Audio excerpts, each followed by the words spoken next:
Let's get this going, ladies and gentlemen. Going to be hopping into a higher stakes underdog draft today. We've been doing a lot of the $5 drafts, and I would definitely recommend that if you are new to Underdog, still hopping in the slow puppy draft. That's going to be the $5 buy-in, $500,000 prize pool, $75,000 for first.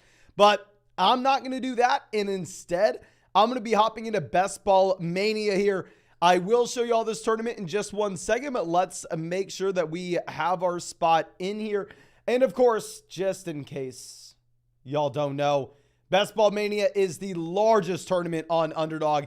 It is a $25 buy-in, $15 million prize pool, $3 million for first place, $1 million for second, some crazy regular season prizes as well. Still best ball, so no time commitment during the year. Let's go ahead and let's get this going, ladies and gentlemen.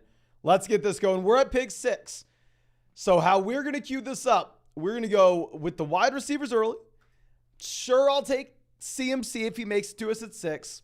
And if that doesn't happen, we'll reach on our guy, Bijan Robinson, because I want to root for him. I want to root for our guy, so we will cue him up just in case we don't get any of those other options. But thank you so much for coming out and hanging out with us. My friends, really, really appreciate y'all. And let me know if you are in this draft with us. I see that we have Saram out here at pick 12. Let me look to see if we have anybody else. It looks like Danny's in here at pick 4. But yeah, let me know if you made it in this one. Please, please, please. Okay.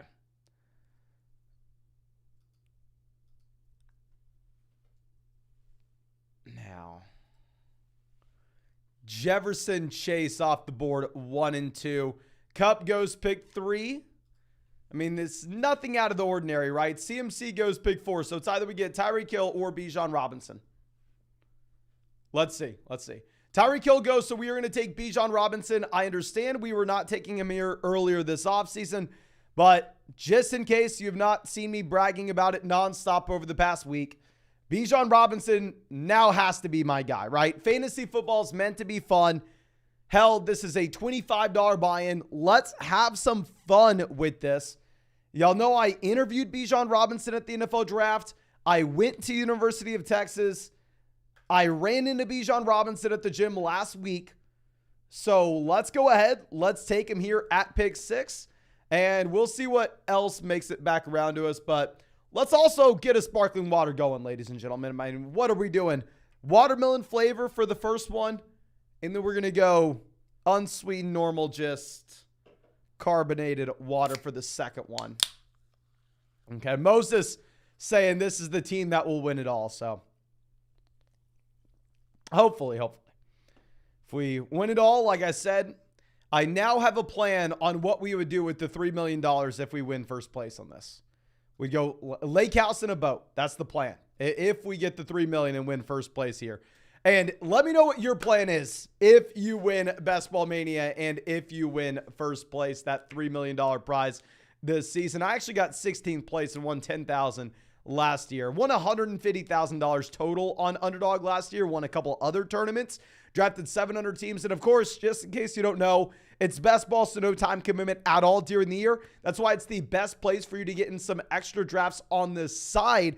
And of course, if you want to get in a draft with us, we're doing this literally every single night on the live stream. If you sign up with promo code FLOCK to Underdog Fantasy, they're going to match your first deposit dollar for dollar up to $100.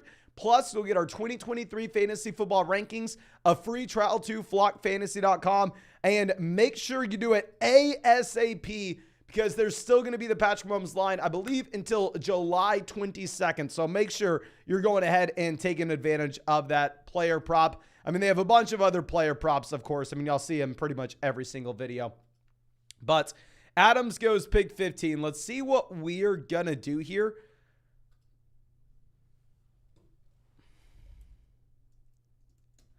Okay. I believe last year in drafts, we spent about $10,000, unless I'm mistaken.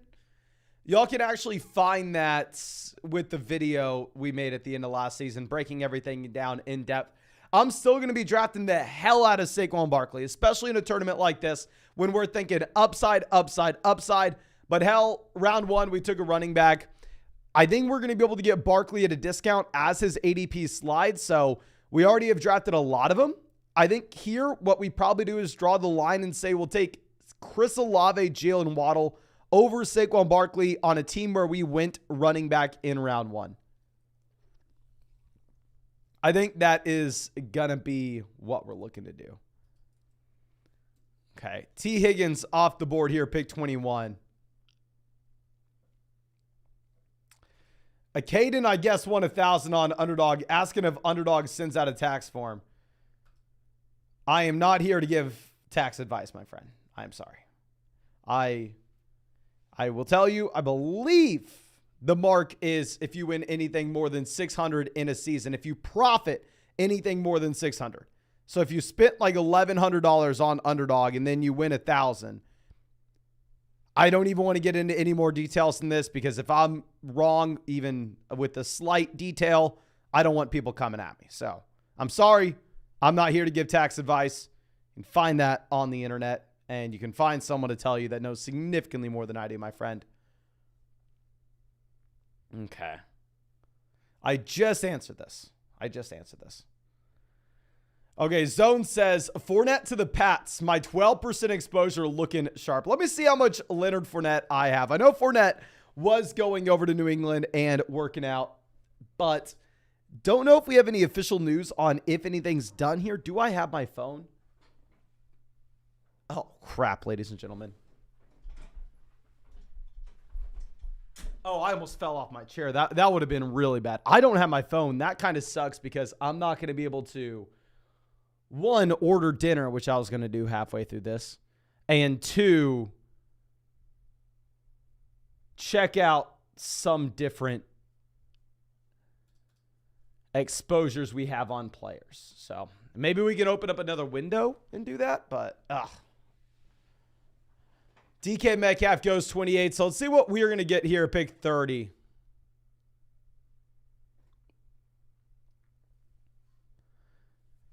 Easy DFS.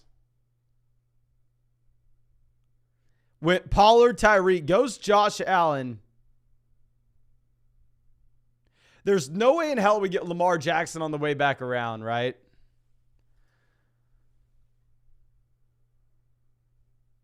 Do we go Amari or Hall?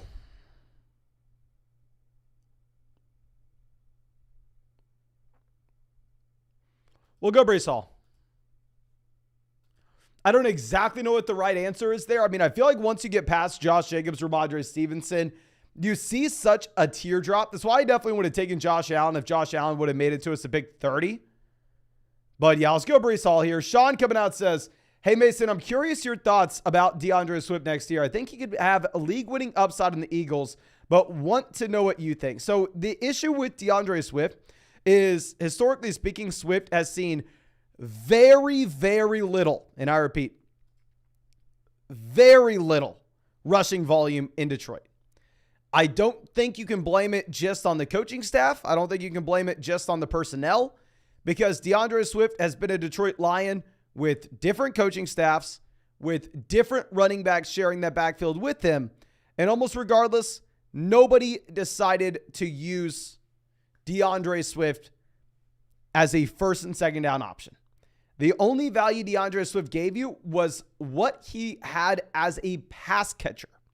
Now, with that being said, when you're going over to Philadelphia, running backs really are not going to be targeted at a high rate, given the fact that they have a rushing quarterback with Jalen Hurts. And historically speaking, those quarterbacks that can run the ball are not going to check the ball down to the running back out of the backfield.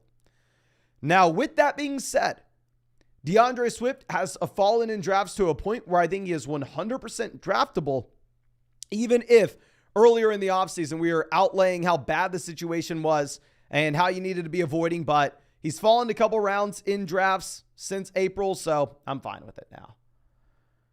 Okay. And everybody's saying Hall is on the pup. Okay, so guys, if y'all don't realize how this is working, a player can go on the pup for training camp. They're not going to be participating at training camp. It does not mean that they're going to miss any games. Now, if they start the season on the PUP, yes, that is very concerning. And then at that point, they are going to be guaranteed to miss at least a month. But with Breece Hall being on the PUP, this is pretty much what you expected. He's not going to be really participating at training camp, but they can take him off any day.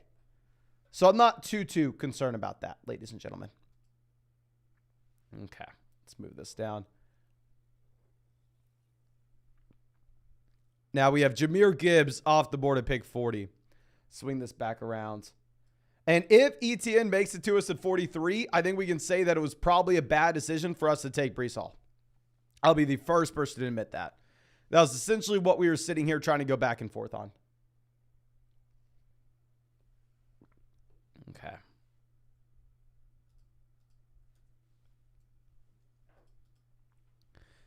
Christian Watson goes, so you know what? Okay. Let's think here a little bit before. Let's try it, right? Let's try Travis Etienne. I'll say at this point, we 100% should have gone Amari Cooper instead of Breece Hall round 3. It's my bad. This is our warm-up draft, ladies and gentlemen. We will hop into a draft after this one. But this is, at the very minimum, a unique team. A very minimum. We can say, oh, well, we're unique. We know we're, but no, in reality, probably not good. In reality, probably going to get crushed, but we'll see it through no matter what.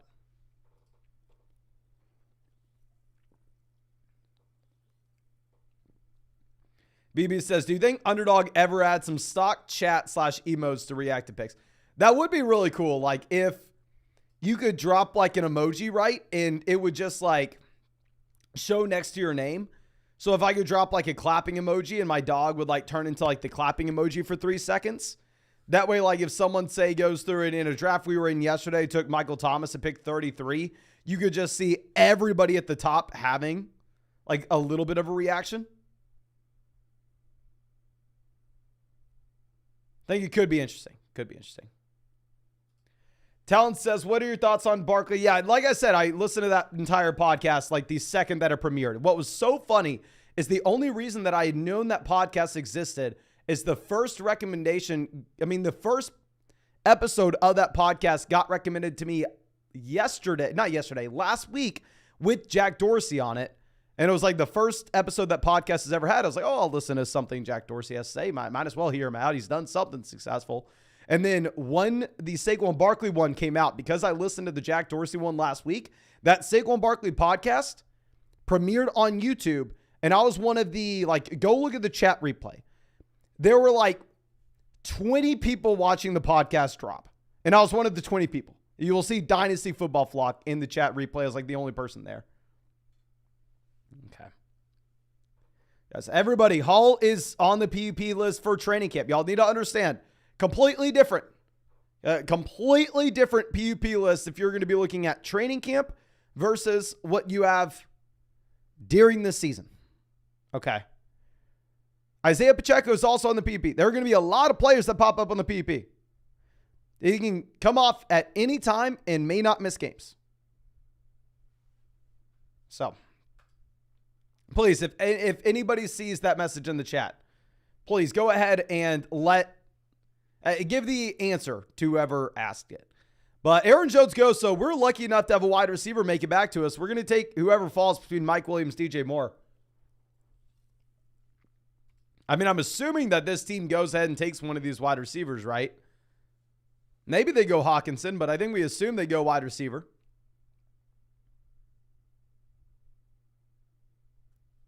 Okay, so we're going to go ahead. We're going to grab Mike Williams here as our second wide receiver off the board. Now, running back, we have Bijan Robinson, Breece Hall, Travis Etienne. Wide receiver, we have Chris Olave, Mike Williams. Get extremely lucky to have Mike Williams making it to us at pick 54. Not going to lie to you. Very, very lucky.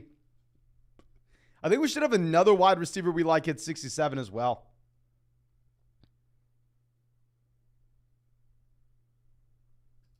Let's go. Let's go. But Nick stopping by. Happy to see you, my man. Thank you so much for coming out. And Kier Emil, I believe we said that correctly. I probably didn't. I'm an idiot. But welcome to being a member of the vlog. Super happy to have you. Thank you so much for supporting the channel. Really, really appreciate it. And Phillips says, I have a lot of Olave. I have a lot of Olave as well, my friend. I do. Now let's smooth this over. Hollywood Brown off. I would have been excited about having Hollywood Brown make it back around to us.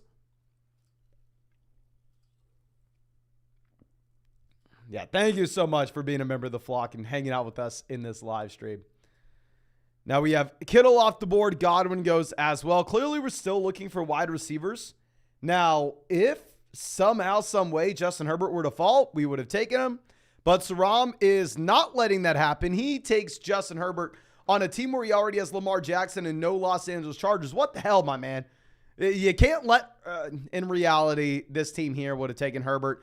You can see that they try to push the envelope. They try to see if Herbert would have made it back to them. They wanted to get a little greedy.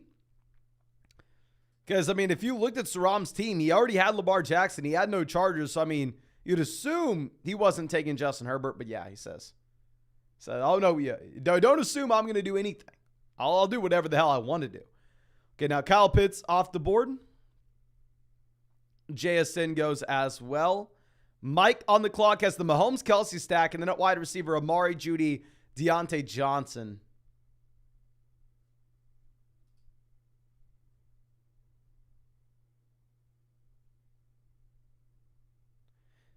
Phillips says, what are your thoughts on Hard Knocks always messing with players' ADPs?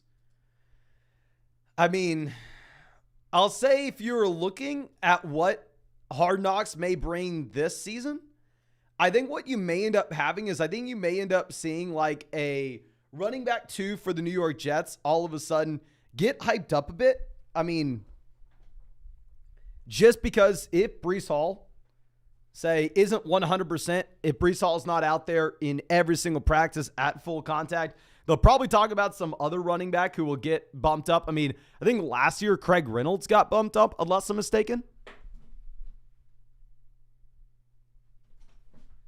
Now, of course, you also had Amon-Ra St. Brown getting bumped up, and that clearly should have happened.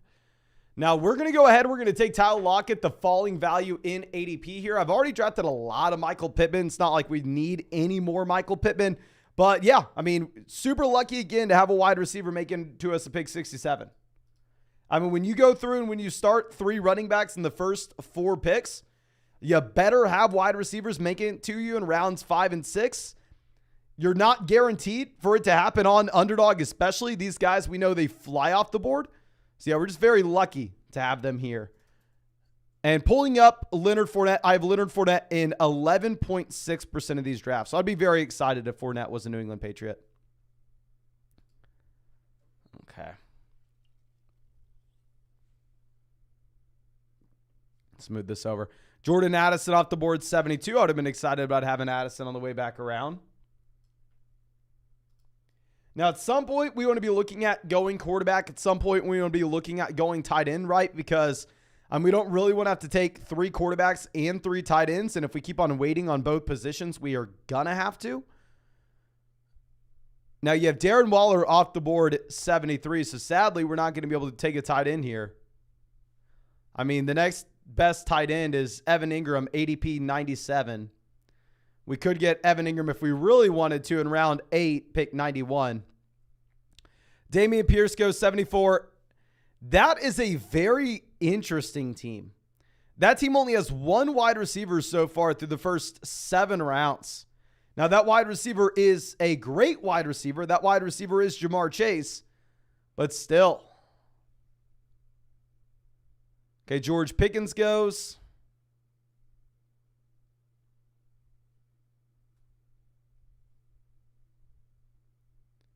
Let's look at this.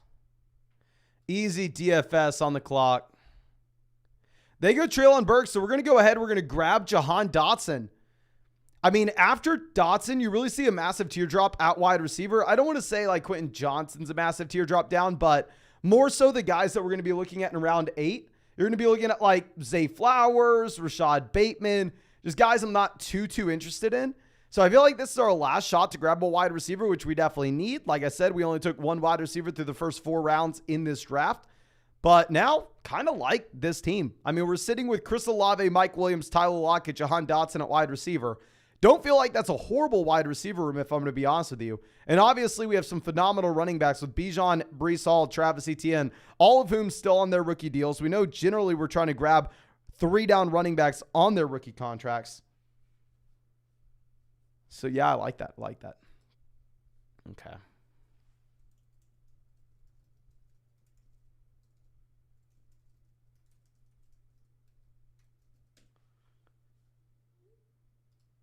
Okay, Swift goes as well as David Montgomery. Going back to what we were discussing earlier, like with DeAndre Swift, definitely not a good situation that he finds himself in Philadelphia, at least his skill set with Jalen Hurts particularly. I mean, obviously it's an elite level offense, but we were talking about DeAndre Swift being a clear fade when he was going about 20 picks before this. But now that you're getting DeAndre Swift at the 7-8 turn, considering how many points the Philadelphia Eagles will score, don't mind it at all. Don't mind it at all. Now, one thing that I want to point out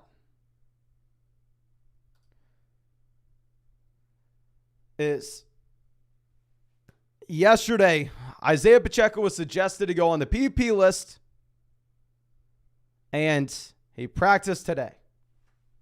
So please, I understand we've gone so long without getting any fantasy football news, right? That we're dying for anything. You want to hear anything, and the second that we get a little bit of news, people are going to dramatically overreact.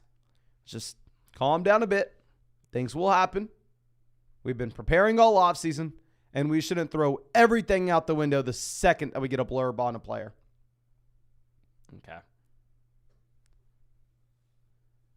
Now, Dungus goes James Conner, pick 87. Zay Flowers off the board, 88. So, yeah, the wide receivers we'd be looking at 91 are Elijah Moore, Michael Thomas. In reality, I'm going to go ahead. I'm going to take Deshaun Watson here. Talking about what we were looking at earlier on, want to grab a quarterback / tight end soon if we can. That way we're not locked into having to grab 3 quarterbacks as well as 3 tight ends later in this draft. So we can take Deshaun Watson here, 91. Look to take David Njoku at pick 102. And if we do that, we're going to be in a really nice spot to only have to draft 2 quarterbacks and possibly, just possibly, only have to draft 2 tight ends. We'll see. We'll see.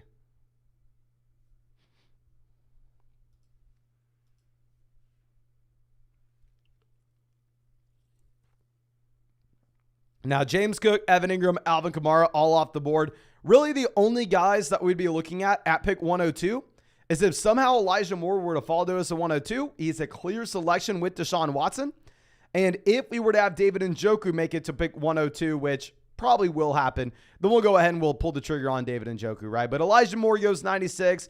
Never really assuming that Elijah Moore is going to make it to us at pick 102, but David Njoku is someone that we could very easily get in this draft. We'll see. We'll see.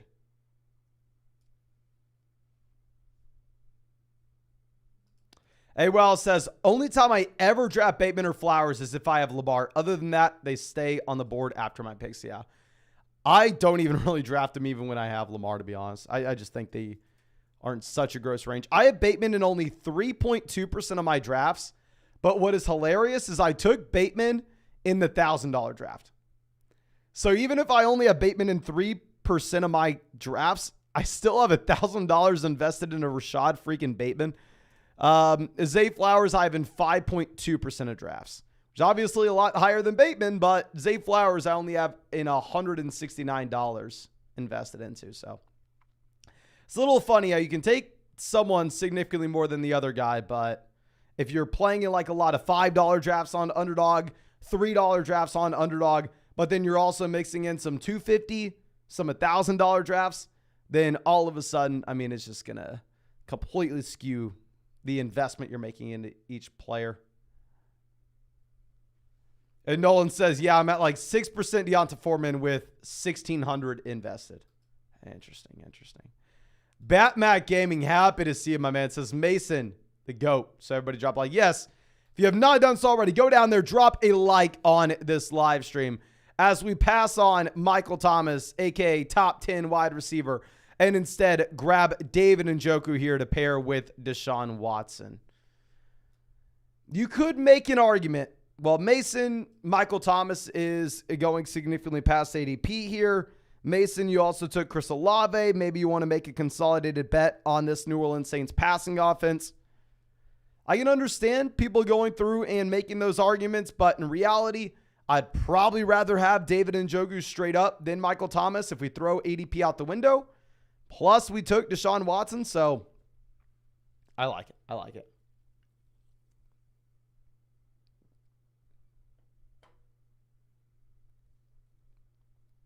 Okay. Batmax says, if you're in a start 3 wide receiver league that's also double flexes, do we prioritize wide receivers? Hell yes. If you can start up to 5 wide receivers, push wide receivers up your draft board. 100%. Okay. Michael Thomas makes it a pick 104. A.J. Dillon goes 105. The team I want to point out is going to be that team at 2. The team at 2 goes Chase, Barkley, Ramondre, Mixon, Burrow, Goddard, Dameon Pierce.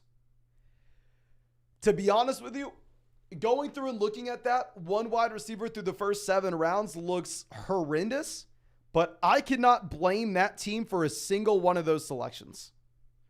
Obviously, they are just going to be slamming wide receiver, wide receiver, wide receiver, wide receiver after this. But it's a very interesting, very unique build as well.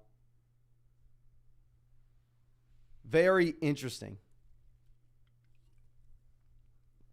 Okay, Frymuth off the board. We would have taken Frymuth if you would have made it back around to us. Okay, Penny goes 109. We need to look into something real quick. Okay. So, the team that has DK Metcalf after us has not drafted a quarterback yet.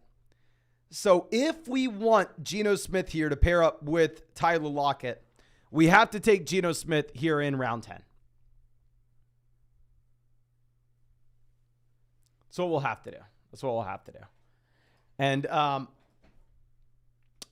Bo Sports says they could have snagged Elijah Moore as well. Yeah, maybe the play there, especially if you only have one wide receiver, is not to take Jameson Williams, take Elijah Moore instead. I feel like you kind of want Jameson as your wide receiver 4, wide receiver 5 to try to sneak him into the fantasy football playoff tournament, right? But relying on him with your second wide receiver slot, I feel like it's maybe going to be harder to sneak that team into the tournament with the suspension, right?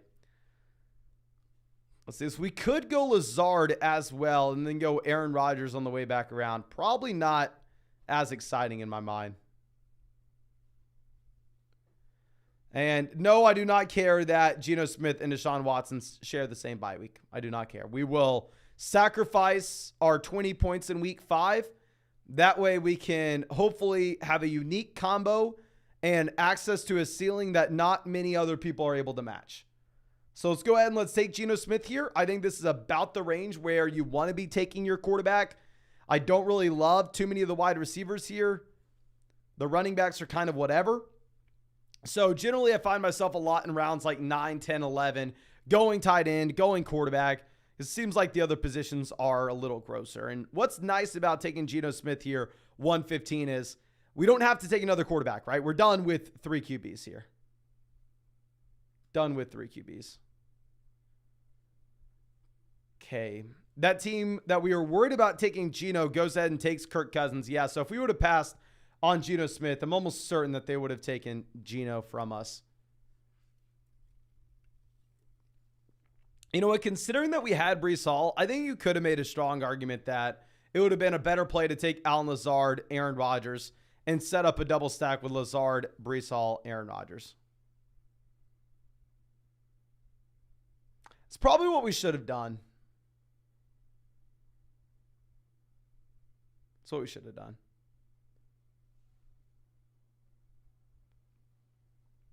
Okay.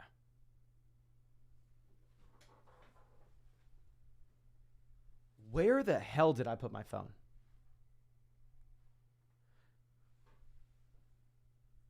I need this for later on in the live stream. Oh, it's in here. I'm so dumb. Okay, perfect. Okay, we are on the clock. I think that when in doubt, you just go ahead and take a wide receiver, right? Probably going to just take Romeo Doubs here. I mean, Is there a strong argument to be made for Zay Jones? We have ETN, but in reality, I'd rather just take Zay Jones here on a Travis Etienne build. So let's go Romeo Doubs, getting him 6 picks after ADP. Simply just need wide receiver help. There's not too much to discuss, right? Okay, let's move this around.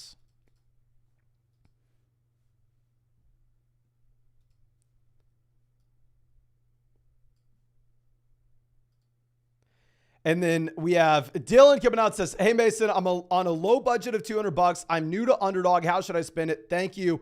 I use your code. No, thank you so much, my man, for signing up for Underdog with code FLOCK. I will tell you right now, there is nothing that helps this channel more than that. So first thing I would do is go take advantage of the free bet. So I'm assuming what happened is you deposited $100.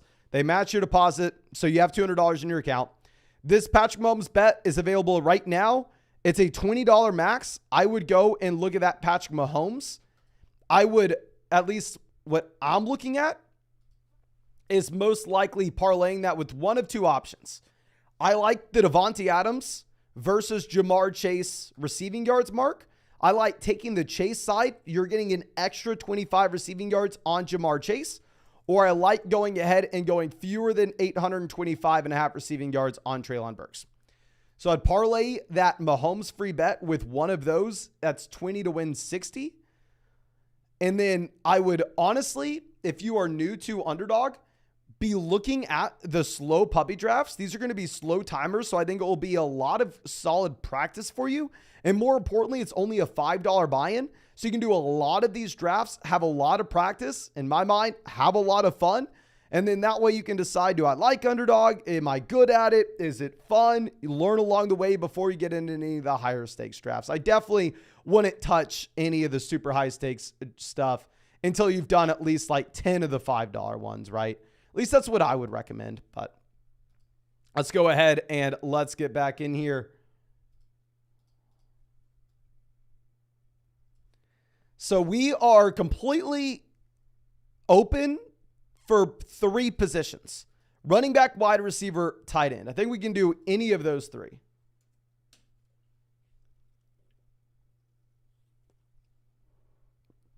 Okay.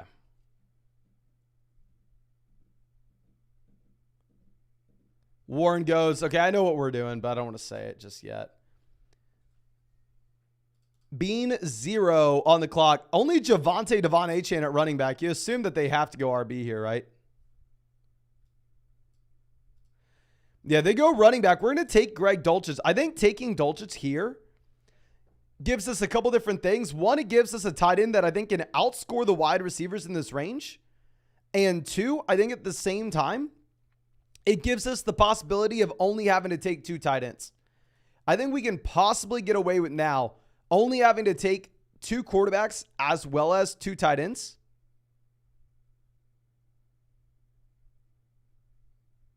But yeah, let's do that. And Robert says, I did 12 Pomeranian slows and got some great practice in. Okay, yeah, if y'all don't know, the Pomeranian's the $3 buy-in on Underdog. Not available right now. I'm sure they'll drop another Pomeranian soon. And of course, if you want to get into a draft with us on the live stream, if you want to go hop into one of those Underdog drafts, I would say now is the best time to do it so you can take advantage of that free Patrick Mahomes line. And you can find that link in the live chat, in the description, in the comment section. We're going to be live streaming on Underdog Fantasy every single day until 2024. Not going to miss a single day. If you sign up with promo code FLOCK, they're going to match your first deposit dollar for dollar up to $100. Plus, you're going to get our 2023 fantasy football rankings, a free trial to flockfantasy.com. And here is where Underdog is available. If your state's in yellow, you have Underdog Fantasy, pretty much all of them, and everywhere in Canada as well, outside of Ontario. Okay. Now, Miller off the board at 145. Let's move this back around. So we're wanting to see tight ends get drafted. We can still go with the 3rd tight end if we really want to, but it's not necessarily plan A, right? Tight end is definitely not plan A for us.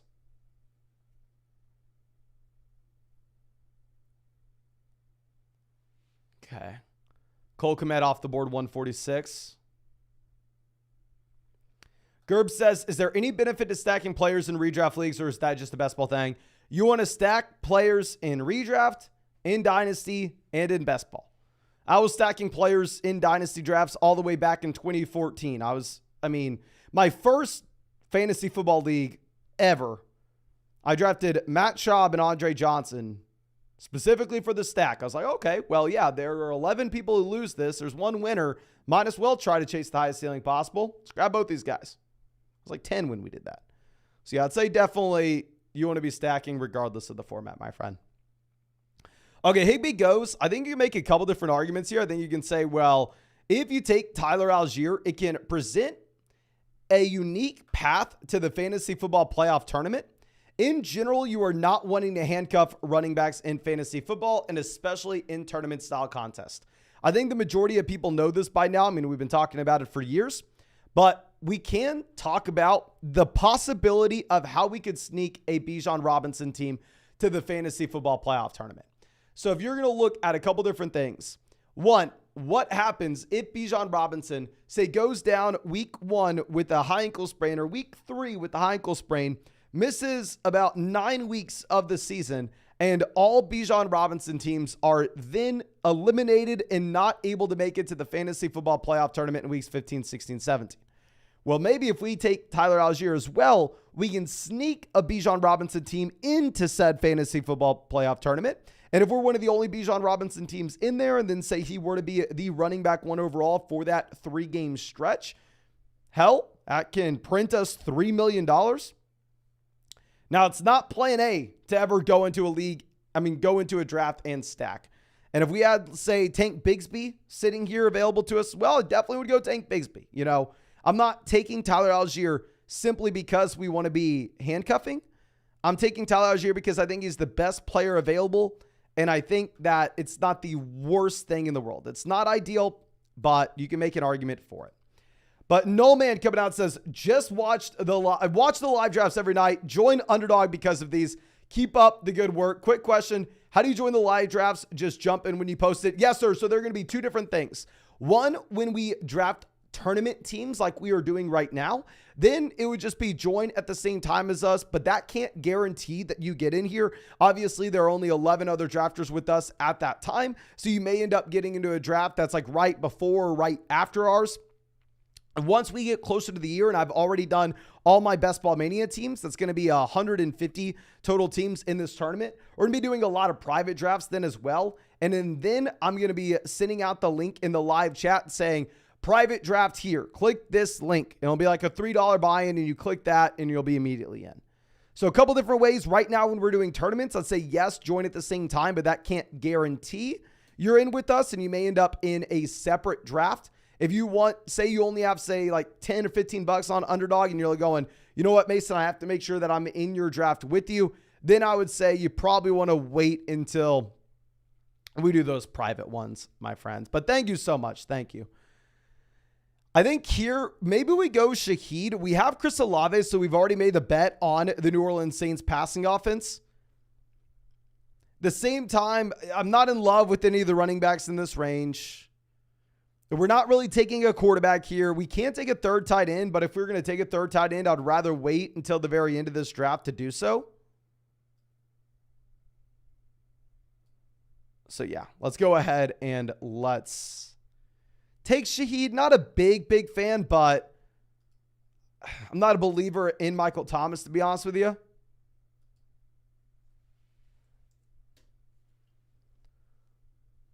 I don't know. All I know is we needed to take a wide receiver, right? I don't think we can get away with anything but wide receiver here. We need minimum 1 more running back. And then probably 2 more receivers.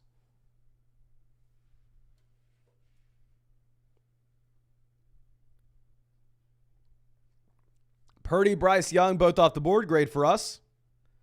Paris Campbell goes as well.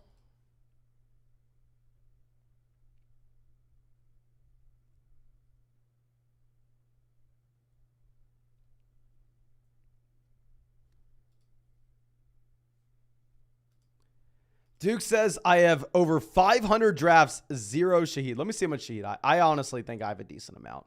I'm not going to lie to you.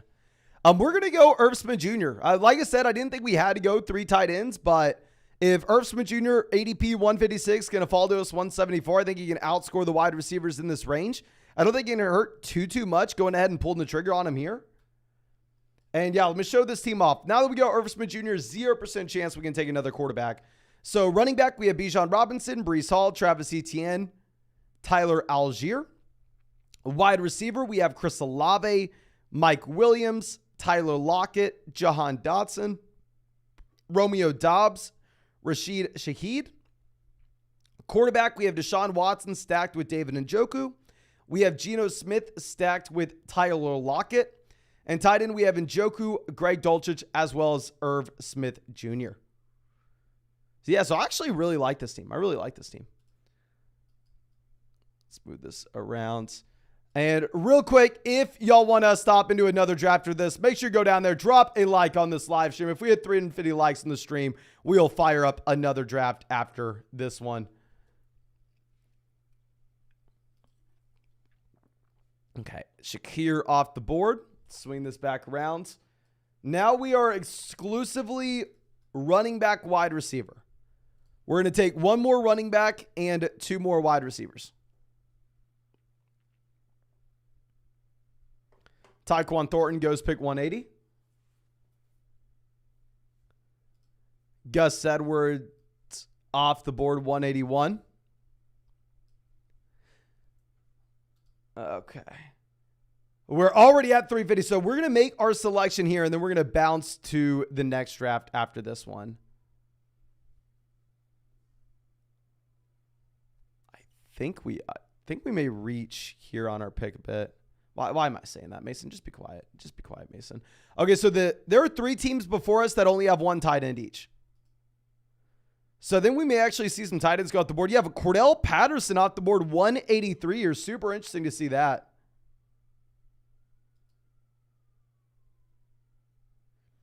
Jalen Hyatt, 184. Oh, yeah. Let me see how much Shaheed I have. Forgot about that. It's probably an embarrassing amount. I probably have like 10% Shaheed.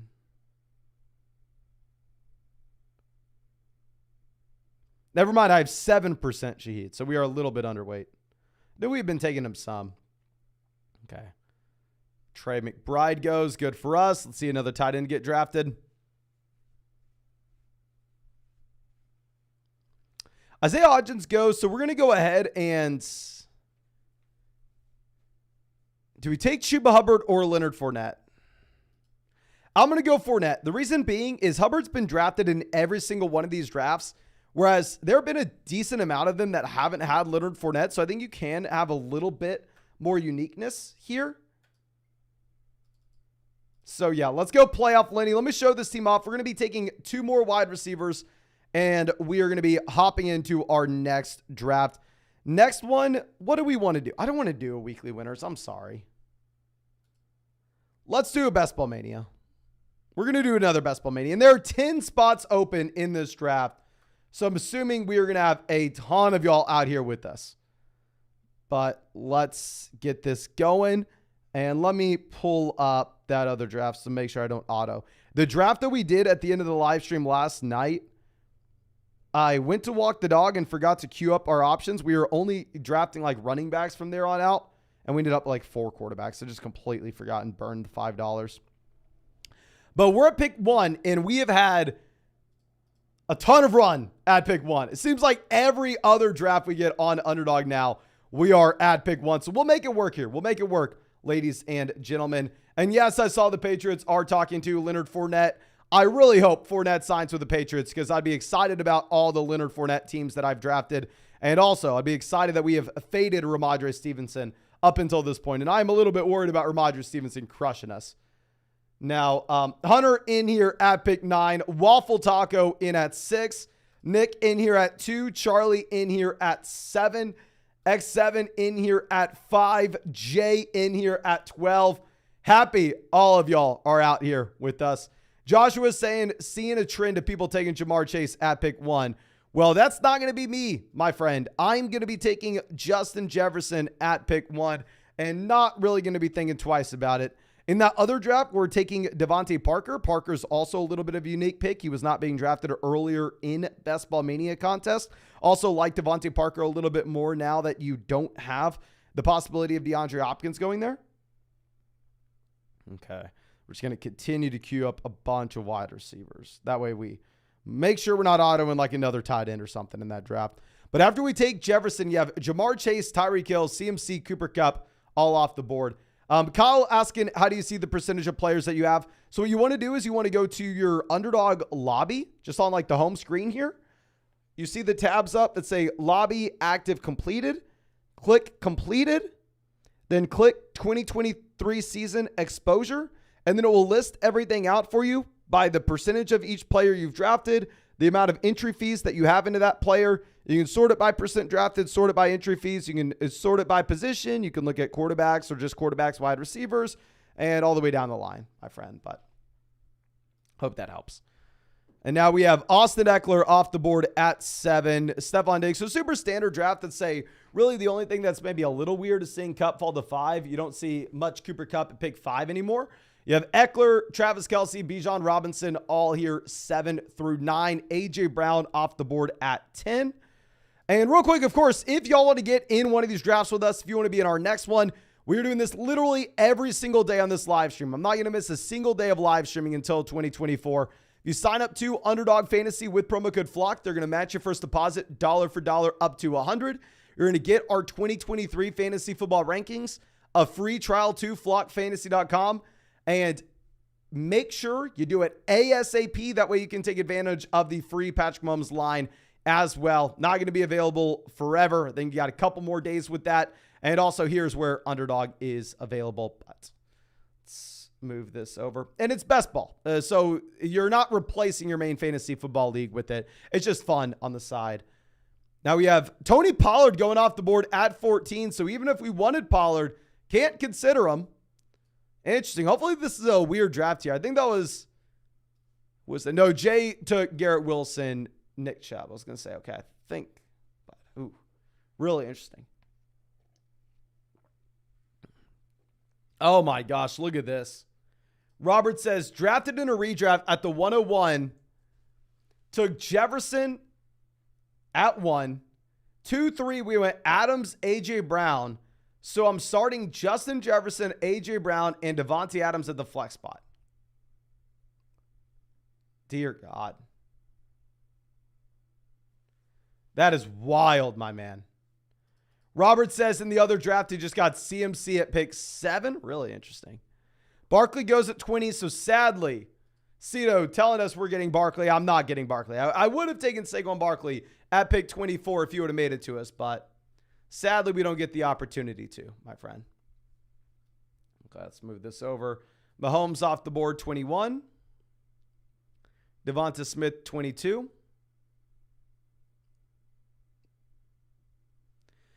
Higgins off the board. So we're going to take Derrick Henry. I think that Derrick Henry is a much easier selection now that you have DeAndre Hopkins in Tennessee, making it a little less concerning about this Tennessee Titans offense. I mean, we were talking about the red flags of Derrick Henry being his age, which is still very much a concern. And also how bad the Tennessee Titans offense projected to be with pretty much no talent across the board. But once you add in DeAndre Hopkins, you're a little less concerned about the overall offense. I mean, you expect that they'll make it work, right? I mean, they'll make it work. Okay.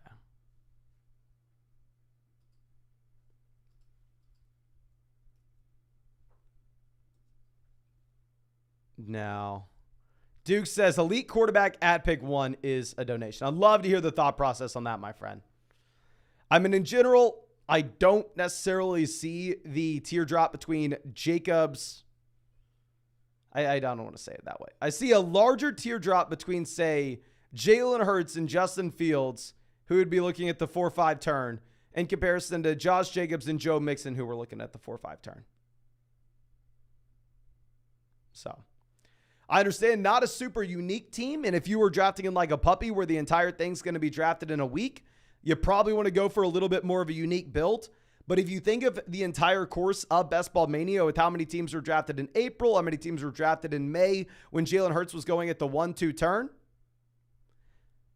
I actually don't think you have to be worried about being as unique, right?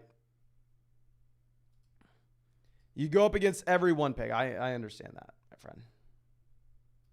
And if you were in a smaller field tournament, like I said, it's a little bit more important to be unique. But in terms of Best Ball Mania, there are a lot of teams that were drafted whenever taking Jefferson, Henry, Jalen Hurts out the gate just wasn't a possibility.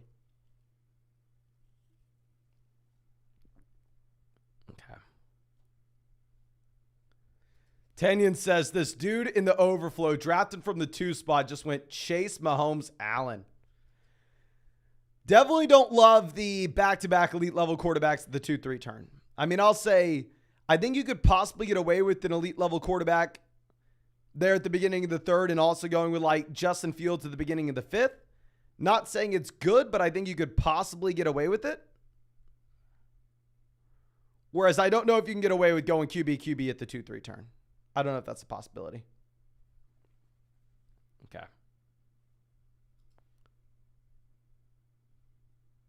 Now we have Garrett Wilson, Nick Chubb, Keenan Allen, Jerry Jeudy off for Jay at pick 12. Not too much craziness in this draft in general, right? I mean, if you're looking for anybody to fall, you don't really have too many guys. Say really the craziest thing we've seen in this draft so far is Tony Pollard going off the board at 14.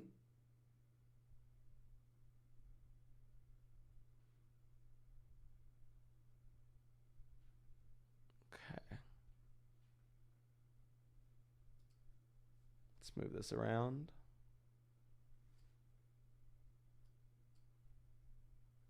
Travis Etienne goes. Would have been ecstatic to have Travis Etienne make it to us. Hopkins goes 43. Mixon goes, so Mixon's not a possibility. I mean, we were looking at Joe Mixon definitely as a selection for us if he would have made it there at the 4-5 turn.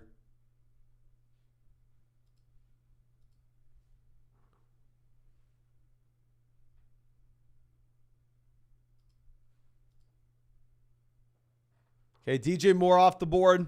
Makes it a little less appealing to go ahead and take the combo of DJ Moore, Justin Fields at the 4-5 turn. Clayton says, Mason, I keep getting the 101. I'm right there with you, my man. I'm right there with you. Let me look at how many teams I've had with the 101 so far. Terry McLaurin goes, puts us in a weird spot. We're going to go Hawkinson and Kenneth Walker. No, I understand it's not what most people are doing. I mean, it kind of is what it is, right? I think you can make the consolidated bet that the Minnesota Vikings passing offense is better than people expect. I think Kenneth Walker may end up being a much better selection when you have a Christian Kirk and Brandon Ayuk at wide receiver. But yeah, I mean, I've been getting the 101 so much. I have Justin Jefferson now in 10% of these drafts. I have 10% Justin Jefferson. Okay. Herbert goes immediately after pick 51. I would have been very excited about having Mike Williams make it to us there at 48-49. I mean, last year, everybody was all in on Mike Williams over Keenan Allen. I kind of took the opposite side of that, and instead, I took Keenan Allen over Mike Williams. But I think I'm kind of taking the opposite side of that again this year. I'd say specifically in underdog drafts where they're half PPR and you're looking at best ball for spike weeks. Keenan Allen going into year 10, I'm not too excited about. Okay. TT Shirt says, have you ever taken anyone other than Jefferson at pick 1? No, I have not. This year, if I have pick 1, I take Justin Jefferson. If I have pick 2, I take Jamar Chase. I don't really overthink it. Okay. Clayton says, there's no way in hell you're almost 30% Justin Jefferson. There's no way. There's no way. Okay, Hollywood Brown off the board, 56.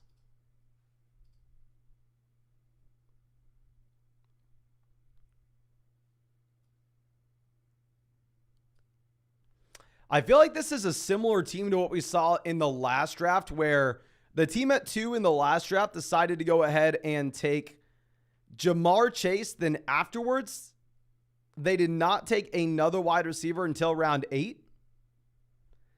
I don't know if we're going to follow that same exact path here, but I mean, we're going to go ahead and we are going to take the elite anchor wide receiver approach and hope we can find some other values later on.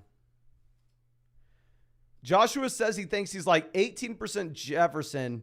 Crazy enough, he's been getting him at 2. How many of y'all have been seeing Jamar Chase go over Justin Jefferson now?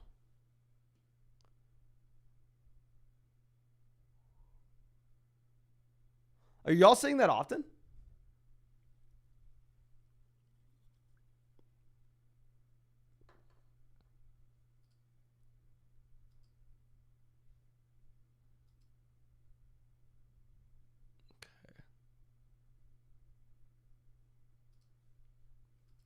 Okay, not often, too often. I have 2 times, not ever, 3 times, haven't much at all. So, conflicting reports out here in the streets. I have not seen many drafts with Chase over Jefferson. Ricky says I prefer Chase over Jefferson. I'd love to hear the thought process on that, my friend. Please let me know. Please let me know. Okay, Lockett goes 62 in the last draft. I believe we got Lockett 67.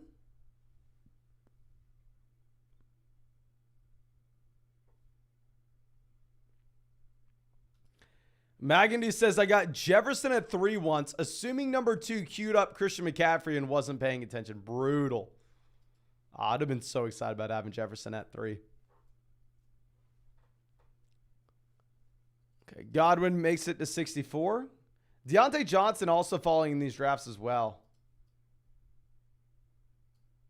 I'm sorry, not in these drafts, in this draft. In this draft particularly. I mean, in general, Deontay Johnson's not falling.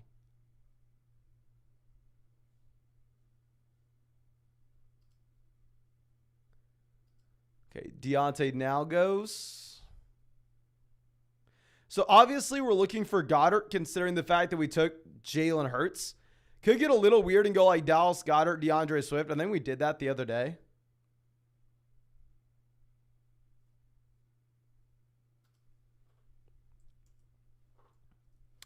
Hunter says, I think Godwin is a better ceiling than Deontay Johnson. Yes, I'm actually taking Godwin over Deontay.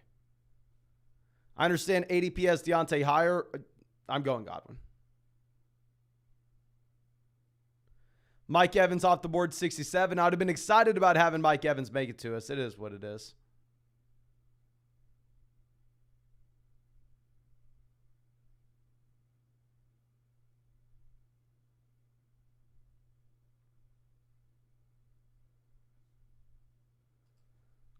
Okay. Marvin says, I'm sorry I just joined the live, but can you please give me a summary on Barkley and Jacobs? Where are you drafting, if at all? So in general, I'll be a little bit more concerned with these guys if you were just like in your casual home draft, right, where you're not drafting for some insane ceiling. But particularly in these underdog drafts, honestly, I'm going to continue to go ahead and draft these guys aggressively.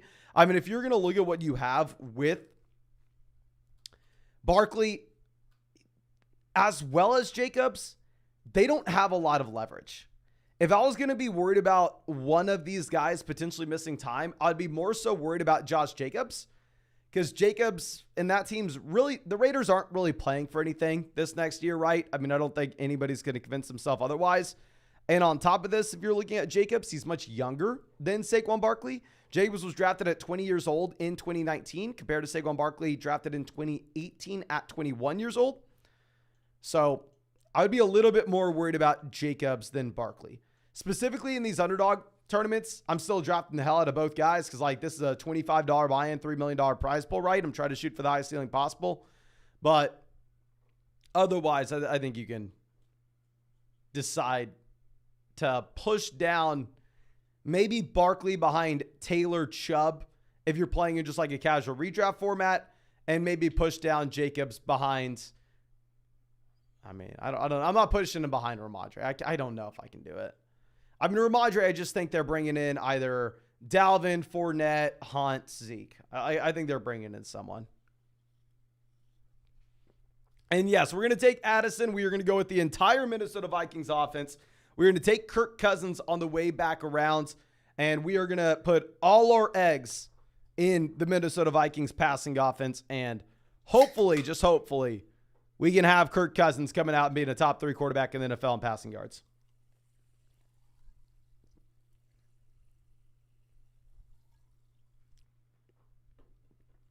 Okay. Now, DeAndre Swift off the board at pick 80. Darren Waller goes 81.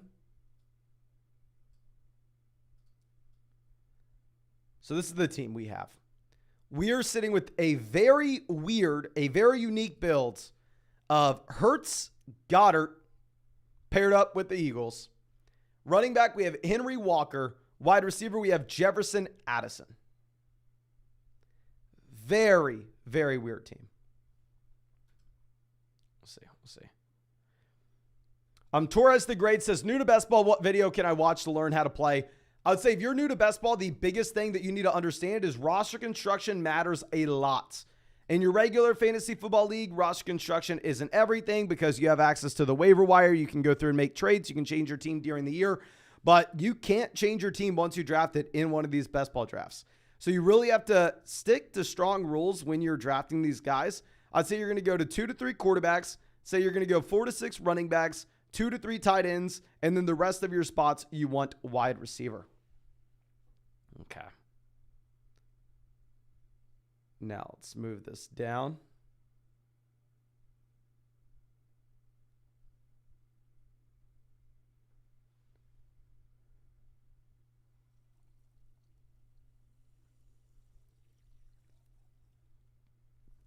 Sky Moore 86.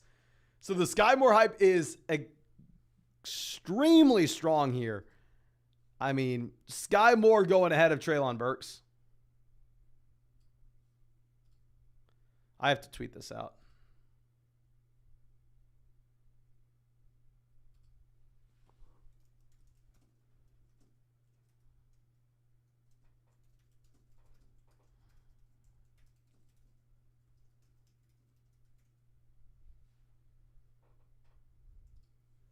Isaiah Pacheco off 88.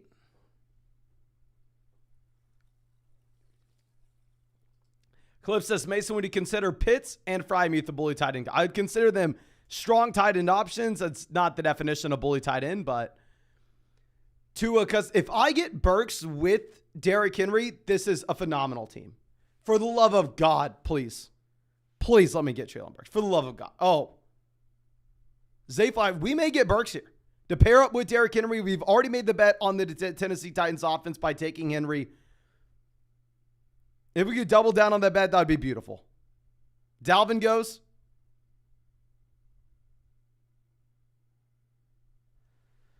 Treylon Burks goes pick 94. It is what it is. It's a little bit of a pipe dream. Now we'll make a bet on the New Orleans Saints by taking Michael Thomas, Alvin Kamara. The only time I really take Michael Thomas at this pick is whenever I'm able to pair him up with Alvin Kamara at the 8-9 turn. I think it makes a little bit of sense just to get that natural correlation in. You can essentially lock it in, right? You don't have to worry about it. But Tommy says, just got Burrow at 57. Didn't want to take him naked, but felt like it was insane value. Started Diggs, JT, Cooper, Christian Watson, Dobbins. I like it. Obviously, you just have to be looking at Boyd. Boyd's ADP has moved up a bit. I think Boyd's ADP now is 107. And also need to be looking at Irv Smith Jr. But yeah, I mean, if you're getting Burrow at pick 57, not going to blame me for pulling the trigger. I've taken Burrow there on a couple teams where I haven't had. Obviously, you don't have Higgins or Chase at that pick. Okay.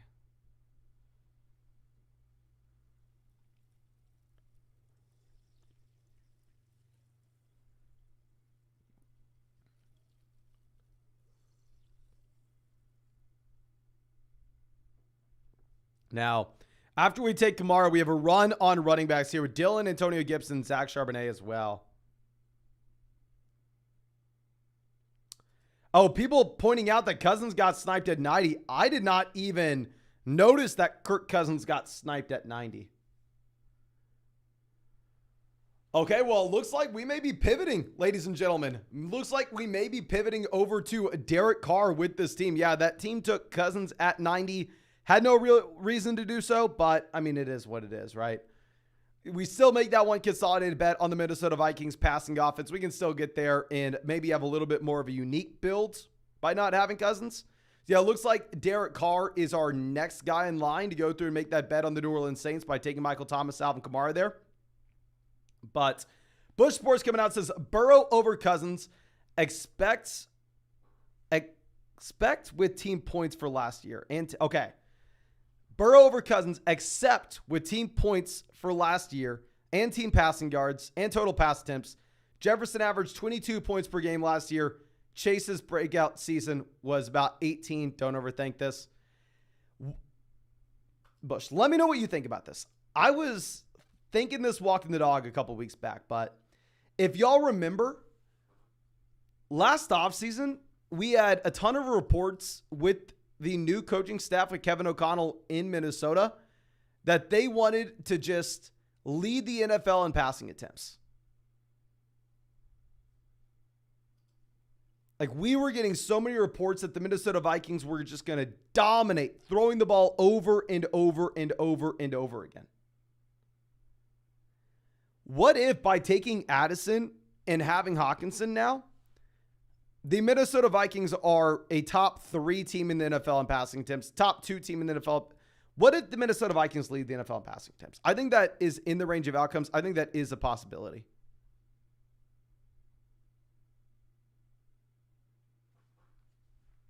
But Sean says, pick 12 had A.J. Brown and Lamb fall to me. Oh, that's beautiful, my man. That is beautiful. Okay. Cito says, Cousins gets beat up too much to lead the NFL. My man, that's called you're watching too much of the quarterback documentary on Netflix. That's what that's called. Don't be worried about that. Daniel Jones, Anthony Richardson, both off the board. Let's swing this back around.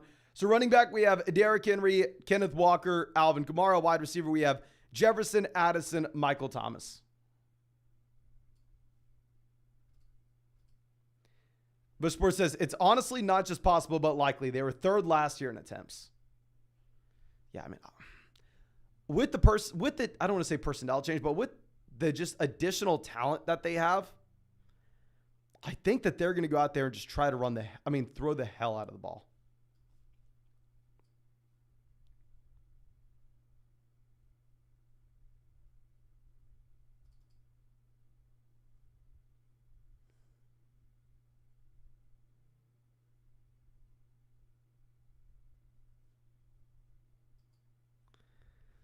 Okay, what the hell am I supposed to do here?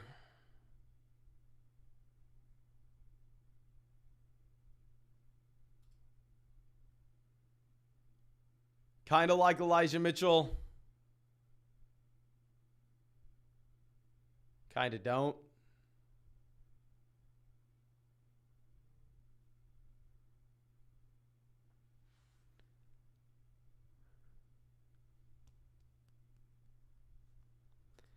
Massive Cream tells us to take Collins. Sure, we'll take him. It is what it is. Don't love those picks. Would have way rather taken Geno Smith. Our only Seahawk was Kenneth Walker. If we had Zach Charbonnet, honestly, maybe we would have just said, oh, F it. Maybe he has a receiving touchdown, but Walker's probably going to be the first and second down back. Or is that imagine Charbonnet's the pass catcher?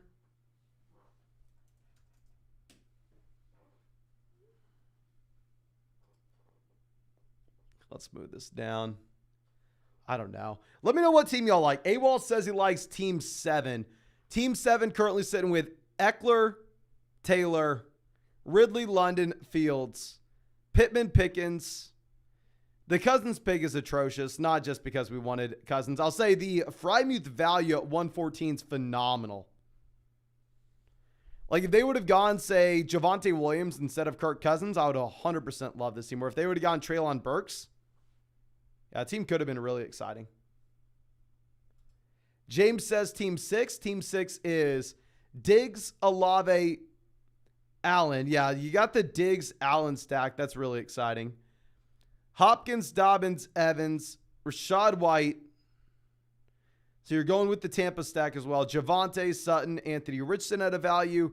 Jared McKinnon. Yeah, I like Team 6. Obby says Team 4. Team 4 is CMC, Mahomes, Metcalf, DJ Moore, Aaron Jones, Kyle Pitts, David Montgomery, Dalvin Cook, Antonio Gibson, Romeo Doubs, Zay Jones. I think really it comes down to what wide receivers can you pair up with Metcalf, DJ Moore. Duke says Team 3, where you got Tyreek, Devonta, Ramadre, Mike Williams, Justin Herbert stacked up, Damian. Yeah, I really like this team. Get that Traylon Burks value. I really like Team 3. I'd say Team 3 is probably my favorite team. Jake says Diggs, Allen stack, 2 common. It's not, guys. Y'all have to realize this is best ball. How many teams have been drafted in Best Ball Mania? This has been open since April. There have been 270,000 teams. Y'all realize how different the draft board looked a month ago? Y'all realize back in May, there was a 0% probability anybody was stacking a Diggs with Allen unless they took Allen round 2. So I can understand maybe if like a new tournament drops like the Fast Puppy and you want to make an argument that the elite stacks are too common. But if you are thinking that just because how draft boards fall today, you were sadly mistaken in terms of the entire context of the tournament. Having Diggs and Allen stacked together is great. If you're going up against a lot of other Diggs and Allen teams, there are going to be a lot of teams that took Diggs and Allen rounds 1 and 2. Okay. Let's move this down. Bigsby goes 133.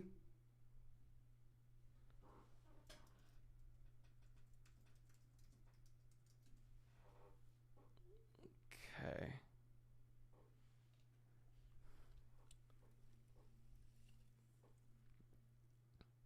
Chig off the board. Let's move this over. We can only take one more running back. We can't take any more tight ends. We can take one more quarterback, but our quarterback is looking to be Carr, and the Cousins teams takes Derek Carr. I guess they want to donate their $25 to league pot. Going to be completely fine with us. I mean, we can go ahead and we can find a different quarterback to take. Here we probably are looking at grabbing one wide receiver, one running back. Obviously, when we have this many Minnesota Vikings players, we just can't take KJ Osborne at this point.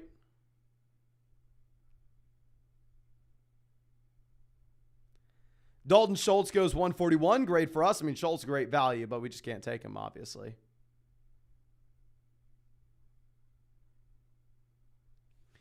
The report on Rashee Rice was essentially saying that he wasn't looking good in camp. It's not the end of the world, right? Like, honestly, it may not even matter, but at the same time, you do have to understand that it may lead to his ADP falling, and maybe we can get him at a value a little later on. So just something that we have to be aware of. We'd have to be aware of it, but we could also make the bet on the Chiefs offense here and take Rice and MVS. Have that work out if either Tony or Sky Moore disappoint, or maybe Kelsey gets hurt. The man's 34. So we're actually probably going to do that here and just take the pair of teammates, very similar to what we did back, I believe, at the 8-9 turn when we took Michael Thomas, Alvin Kamara. We're going to go ahead and take Rashee Rice as well as Marquez Valdes-Scantling. Don't know if I'd recommend too many people doing this. Like I said, I think you may see Rice's ADP fall with, I believe the report was like, oh, it's too hot outside for him or some crap like that. But yeah, the report said he threw, it's just some meaningless little thing. Like I said, in my mind, it's mostly meaningless, but you do have to be at least on top of it because it probably will move him down draft boards just a bit.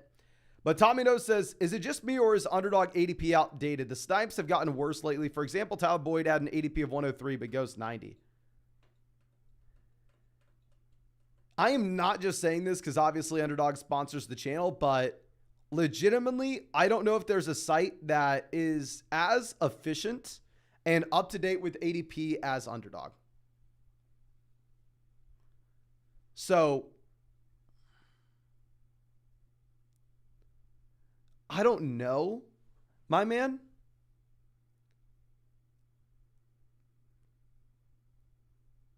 My really only other experience at this time of the year is drafting dynasty teams on Sleeper. This 80 team's a million times better than that.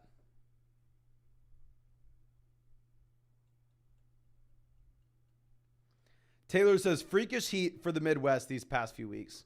Yeah, my girlfriend said like last week was like the hottest week the earth has ever had or something.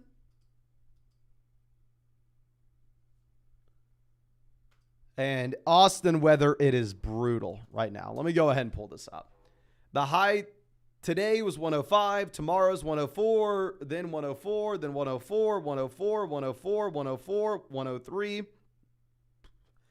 And the lows are still hot as hell, too. The lows, 78, 77, 79, 78, 78, 77. Like, the lows are essentially 80 degrees, and the highs are essentially 100 degrees. It's brutal. Okay. Now we have Taysom off the board, 155. We just essentially want to see as many tight ends get drafted as possible, right? Chark makes it all the way down to 156. Dog says, I work outside in Fort Worth. Oh my gosh, my man. You are a hero. Gavin says, Mason, I'm in Arizona. Got to 117 today and the low is 105. I was at an outdoor concert last night. It was 11 p.m. and 90. There's no way in hell this is true, right? The low is 105. Let me look up Phoenix weather.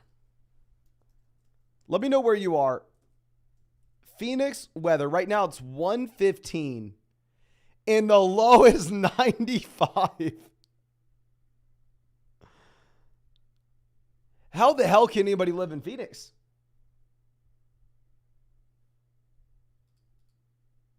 This seems like, 105 low is like apocalyptic.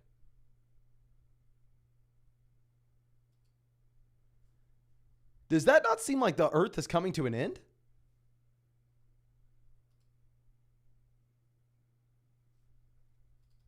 Oh my gosh, that's wild. All right. Well, one thing that will cool me down a bit is seeing some of these tight ends get drafted. Let's see. Mostert off the board, 161. Adam says Death Valley broke the all-time heat record today. Let me look this up. Death Valley weather. Today, the high was 118. The high Friday for Death Valley is 124.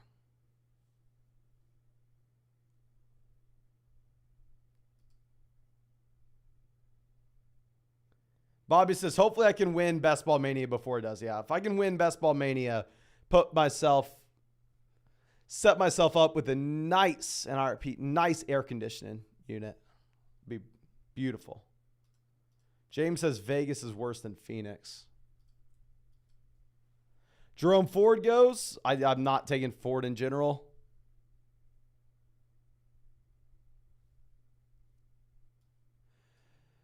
Deontay Foreman off the board. I think you make an argument to go a couple different ways. So the thing is, if we're looking at potential stacks with our quarterbacks, we don't have many now that that team decided to try to ruin our build by taking Cousins like 20 picks before ADP, and the same thing with Carr. So I think if we just want to lock in our second quarterback with some kind of correlation here, we just go Jordan Love and Jaden Reed. Not the most unique thing in the world. I mean, a lot of people are doing this, but at the end of the day, we kind of need something, right? So yeah, let's go ahead and let's take Jordan Love, Jaden Reed. That way we don't have to take another quarterback. And considering we had a target on our back, considering people were trying to ruin our draft this live stream, I feel like we actually have a pretty strong team here. I mean, wide receiver, we have Jefferson, Addison, Michael Thomas, Nico Collins, Rashee Rice, Marquez Valdez-Scantling, Jaden Reed. Running back, we have Derrick Henry, Kenneth Walker, Alvin Kamara, Elijah Mitchell.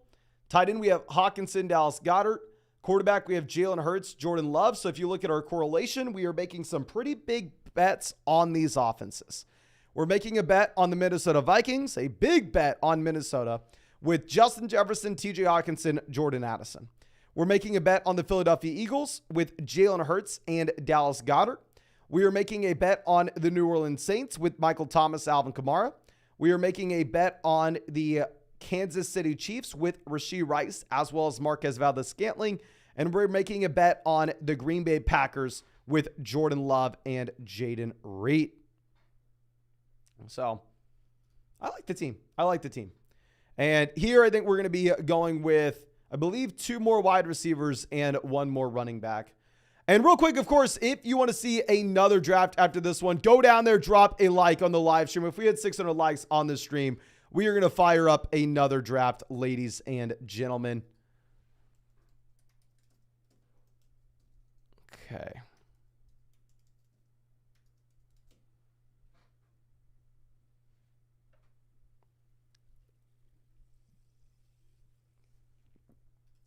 Now, Zeke goes 177. Definitely would have taken Zeke. Like I said, I've been taking a lot of Fournette, been taking a lot of Zeke, been taking a lot of Hunt, even been taking Dalvin. Just saying, hell, this is a $25 buy-in. This is a $15 million prize pool. The goal is to shoot for the highest ceiling possible. And we're doing it. Rec, member the flock, says, Etienne just became my highest drafted running back at 18%. Lawrence, my number one quarterback, tied at 12.5. Kirk up there at 11. Let's go Jags, I guess. I have a lot of Etienne as well, my man. Let me look at how much Travis Etienne I have. I'm sitting with 15% Travis Etienne. But I'm rooting with you. I'm rooting with you. And is that a new profile pic? I know it's always been the Buffalo Bills logo, but I think it's a different Buffalo Bills logo than usual, unless I'm mistaken. Okay. Jeep Guy says, what do you think of the quarterbacks on Netflix? I'm really enjoying it. I'm like 2 episodes in, and yeah, I'm really enjoying it. Whenever I have more time, I will definitely grind them out. But, ooh, quick side note, my man. I don't know if you saw the new video we posted on the Ironman training channel. And real quick, if y'all want to watch me train for an Ironman or just essentially my little personal blog or whatever it is, I don't know what you would call it, a little thing to keep me accountable, just look up Mason Dodd Ironman on YouTube and it should pop up. But went and bought a bike today. Bought an official triathlon bike. But I've been spending too much time looking into that as of late. So hopefully now that I have that sorted out, I will be able to watch a little bit more of the documentary. Okay. Now Kenny Pickett off the board.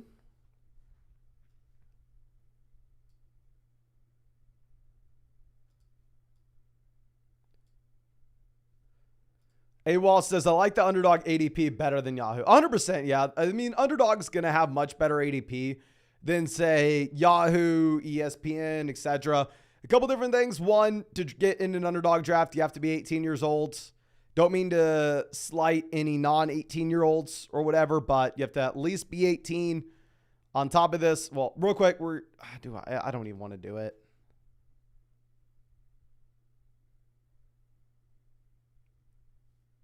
Let me think real quick. We're actually going to do this one more time. Take a pair of teammates with Wan'Dale Robinson, Darius Slayton, and then we're going to take a running back with our next pick.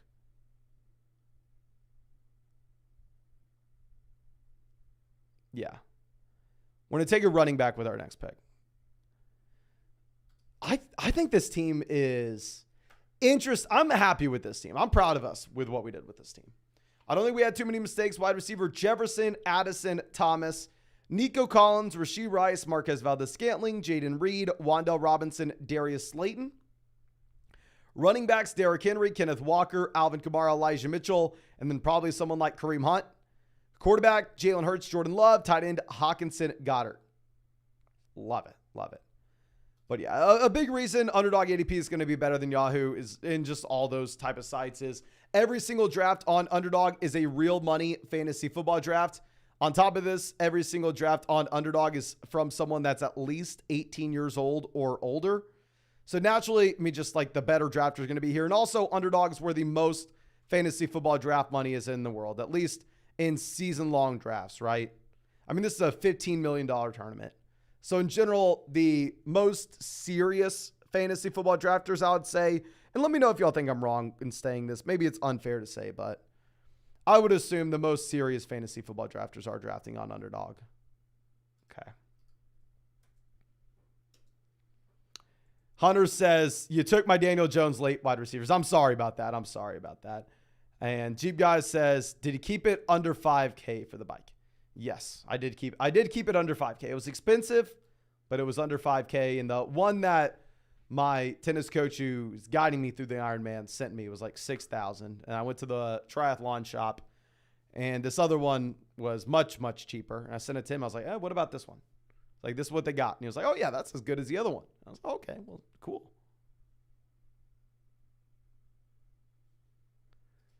Okay. And real quick, make sure if you want another draft after this to go down there, drop a like on this live stream. If we hit 600, we'll fire up another draft.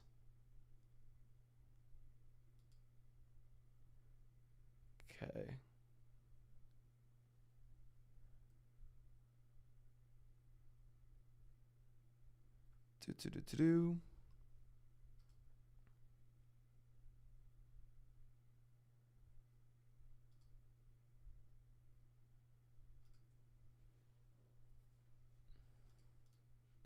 Isaac says, are you good at tennis? I meant my high school tennis coach. I don't play too much tennis now, but I would like to believe that I am good at tennis.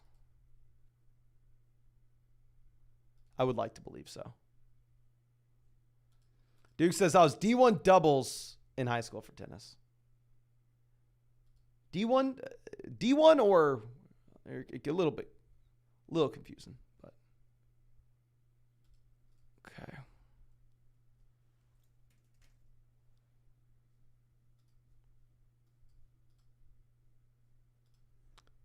Okay, so let's swing this back around. What running backs are we going to look at? Zamir White, obviously, at the very top with the Josh Jacobs news. In general, I'd rather not take Zamir White. Is Hunt gone? Eric Gray's getting drafted a bit as well. Duke says Division I doubles one. That is awesome, my man. Okay, so Duke is definitely a million times better at tennis than I am. I'll say that. Oh, no, doubles one in high school. I'm a little confused. But it is what it is.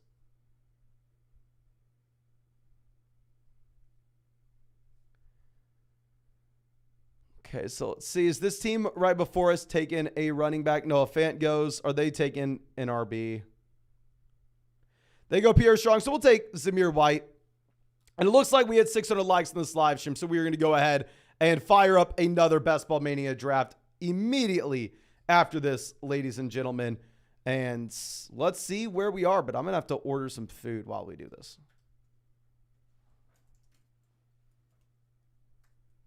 Okay, we're pick 8, so we may end up getting our guy, Bijan Robinson, here.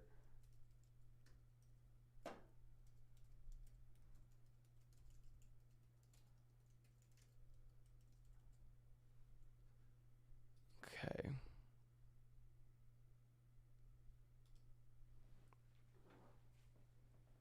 Sorry, ladies and gentlemen, I have a gift card, so I'm actually going to have to put in this card number.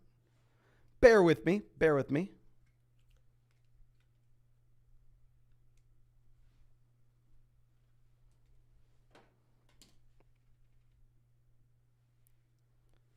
Say it with me. 86272 36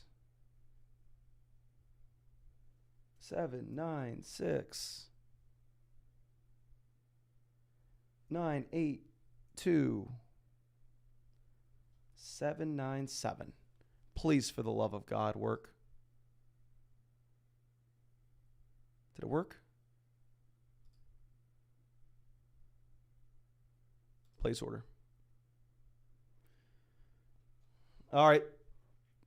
Not too much has happened.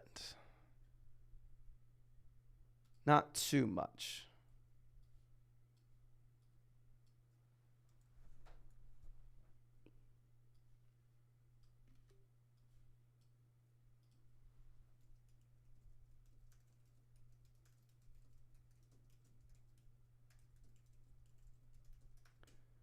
Okay, so let's see what happens here. We are going to be looking at Bijan Robinson.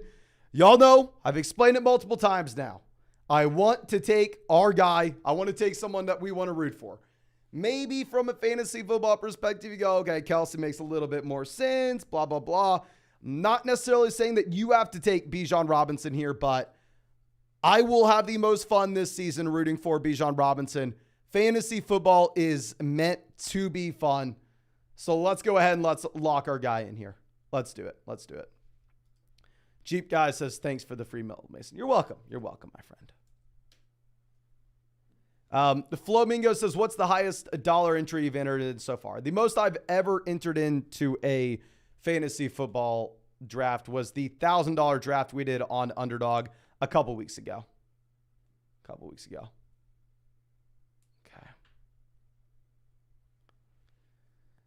Now, Kelsey, Nick Chubb off the board there at 10 and 11. Interesting. Stephon Diggs makes it all the way down to 12. So heavy favorite is going to get a massive value here. You have to assume that they go A.J. Brown as well to get an extremely unique combo. What? Oh, for the love of God, let us get A.J. Brown. For the love of God, let us get Brown.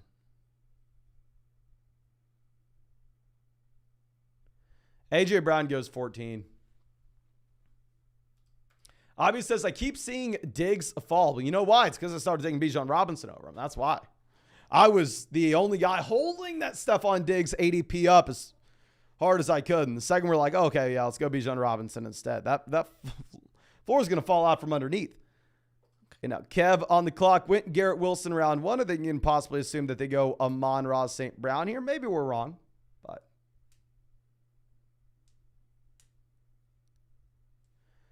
Rex says, I sometimes take A.J. Brown over Stephon Diggs, and I'm a Bills fan. A little crazy in my mind, not going to lie to you, my man. But we're going to go ahead. We're going to take Amon-Ra St. Brown here. Not going to have to think about that one too much. Like we said, generally when we're going Bijan Robinson round one, we want to maintain the flexibility in these drafts. So we want to be generally grabbing a wide receiver round two. So yeah, let's take Amon-Ra St. Brown. And real quick, of course, if you want to get into one of these drafts with us, you can find the link to Underdog Fantasy in the live chat in the description in the comment section. We are drafting every single day on Underdog Fantasy until 2023. This is the same place with the player props. They're best ball drafts and no time commitment at all during the year. It's I drafted 700 teams, won $150,000 last season. If you sign up for Underdog with promo code FLOCK, they're going to match your first deposit dollar for dollar up to $100. Plus, we'll get our 2023 fantasy football rankings and a free trial to flockfantasy.com. And I recommend you do so ASAP so you can take advantage of the free Patrick Mahomes line that Underdog has out right now. And I believe that will be out until July 22nd. So do that ASAP. Tommy No says, don't worry, I'll keep that Diggs ADP alive for you. I consider him anywhere from 3 on, and you can bet I take him every time he's at a value 100%. Yeah. I mean, like I said, I already have so much Stephon Diggs, and I just haven't drafted a lot of Bijan Robinson. And what would be horrible is I go into the season, I don't have a lot of Bijan, and then all of a sudden he's looking like he's going to be the number 1 running back overall, and I'm having to root against someone that I really want to root for. So, like, in reality, I mean, what I was doing earlier in the year, I probably stand by in these Underdog drafts. I think maybe the smart thing is still to continue to take Stephon Diggs over Bijan Robinson. But it's not necessarily about maybe the smart thing. It's more so about just going and doing the right thing here. And the right thing is chasing your heart. Chasing your heart. Flamingo says, my man needs a kick deal. I agree with you, my friend. XQC, what, $50 million a year for kick? I'm not greedy. I'll take half. I'll take half of that. Hell, I'll take 10%. Hell, you may be talking me down to 1%. Hell, you may be talking me down to 0.5%. I don't know. Ball's in your court, kick. Okay. Now that team at 1 goes Jefferson, Mahomes, Henry. We started off Jefferson, Hurts, Henry. So super similar builds. Going to be interested to see what they do here through the rest of that. Okay. Let's move this over. Lamar goes pick 29. Interesting to see Lamar Jackson here go before Josh Allen. Okay, that's the team that sets up the Week 17, Miami Dolphins, Baltimore Ravens, blah, blah, blah. Okay, so Jerry Jeudy goes. So we're going to have a definitely unique start. Taking Ramondre Stevenson here at pick 32. Haven't drafted a lot of Ramondre Stevenson because when he goes to the 2-3 turn, like it makes sense on paper. But like I've said, I've been worried for quite some time that you'll have Leonard Fournette, that you'll have Kareem Hunt, that you'll have Ezekiel Elliott, that you'll have Dalvin Cook, that you'll have one of those running backs going over the New England Patriots. And when that's a concern, I think you have to be at least wary of it. But if we're going to be able to have that unique build and get Ramondre Stevenson down here at pick 32, I feel like we just kind of have to take the risk with the upside, right? So we haven't taken a lot of them, but we will take them here at pick 32. Yeah. And I agree. It's pretty strong value with Ramondre Stevenson. And if no other running back goes to that New England Patriots backfield, I can be pretty damn confident that Ramondre Stevenson, well, I mean, it looks like a league winner here, right? Yes, I understand Leonard Fournette worked out with the Patriots today. Jesus says, how's it going, Fly? Going great, my man. Thank you so much for coming out. Alex says, this $25 Best Ball Mania. Yes, this is the $25 Best Ball Mania. Just in case someone here doesn't know, this is a $25 buy-in, $15 million prize pool, $3 million for first place, $1 million for second, all the way down the line. We got 16th place in Best Ball Mania last year for $10,000. Hell, if we could have just been, 15 spots higher, it would have been really nice, but it is what it is. But this year. Okay. Drake London goes, I want to keep the flexibility. If Travis Etienne was here, I would actually be a little bit more inclined to go ahead and pull the trigger on a running back, but I just don't like Jahmyr Gibbs as much as Travis Etienne. So even if Gibbs, highest ranked player according to ADP, I'm going to go ahead. I'm going to take Christian Watson instead. Watson's the player that I want to bet on. Watson's someone who looked great year one. I mean, obviously the touchdowns are going to come back down to earth, but I mean, at the end of the day, if you're looking at what you had from a yards per route run perspective, I think you'd be very optimistic about what we have with Christian Watson going forward.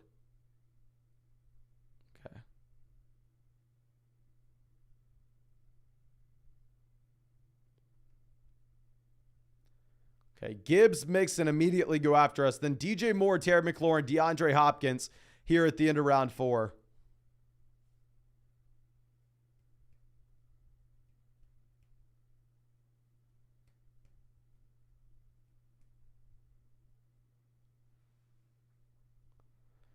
It's Ronix says, how can you say Ramondre's the league winner when you blah, blah, blah? Because we're talking range of outcomes, my friend. What I said is if the Patriots don't bring in another running back on paper, Ramondre Stevenson looks like a league-winning running back at this price, but I'm not drafting a lot at the 2-3 turn because of the risk of them bringing in another running back. There's nobody that's going to be able to come out and tell you they know something with 100% certainty. What I try to do is look at the floor, the ceiling of the player, try to cost adjust it for it to make sense for that range of outcomes. So I don't know what you want me to say, my man. I don't know if you want me to say with every single guy, oh, I know Jamar Chase is going to be great. I know Cooper Kupp's going to be horrible. I know for a fact Christian McCaffrey is going to get injured. You can't say stuff like that. Okay. Now, Christian Kirk off the board at 49. In general, I'm not taking a lot of Kirk here. Deontay Johnson goes 48. I hate that. I'll say I hate the Deontay Johnson price point. I'll say that with kind of some confidence here. And that was the Chase team. Takes Alexander Madison, decides to pass on Joe Burrow. So we have 3 teams now with elite level quarterbacks. Burrow, Fields available. Let's see what they decide to do. This team has Lamar. Do they take Burrow or Fields? They take Fields to stack with to stack with DJ Moore. This team has Allen. They also have Mixon and Higgins. So let's see if they decide to take Joe Burrow to get a double stack with Joe Mixon and T. Higgins. Yes, so that's maybe something that we have to take note of and keep in mind for later on in the draft, that there are 2 teams here that took 2 elite level quarterbacks each.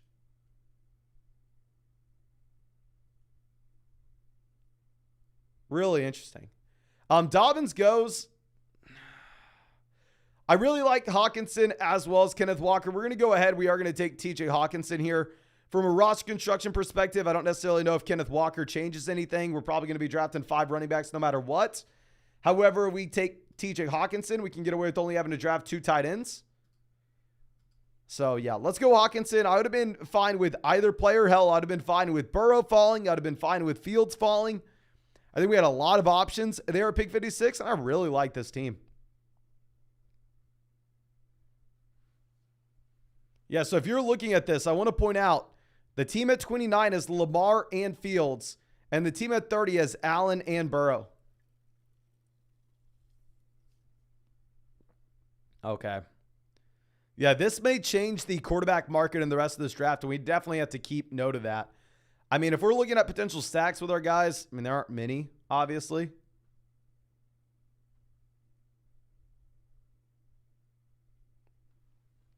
Okay. Cal Pitts off the board. I know who he wants. I don't know if he makes it. I know who we want. I don't know if he makes it.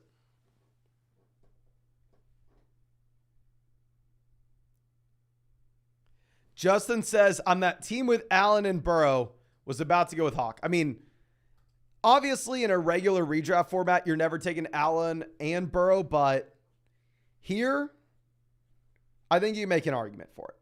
I think you can. Now, this team only has one wide receiver with Keenan, so I think you assume, yeah, they have to go wide receiver, right? Now, this team can pretty much do anything that they want. They have Herbert, Najee, Garrett Wilson, Chris Olave, Drake London.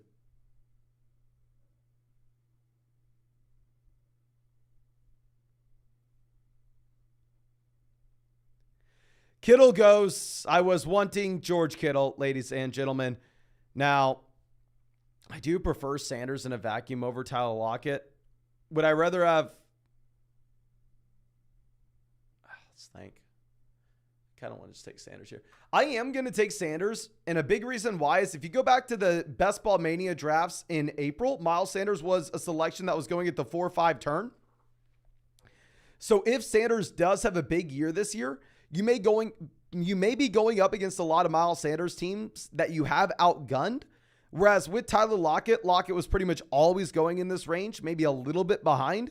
So you're not really getting any closing ADP value on Tyler Lockett there instead. So we'll go Sanders. I think you can make a couple different arguments. What I was hoping for is I was hoping George Kittle was going to fall and we would go with bully tight end with Hawkinson and Kittle. That's what I was hoping. Okay, Addison off the board, 68. We took him 73 in the last draft.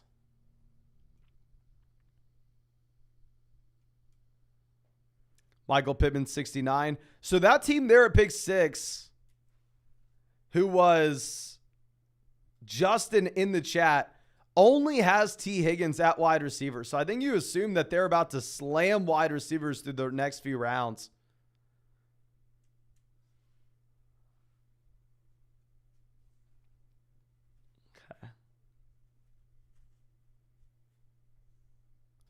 I agree, Miles Sanders is not great. That's why Miles Sanders is going in round 6. Jeep Guy says, liking this team go bully tight end with Wall. Maybe we'll see, my man. We'll see.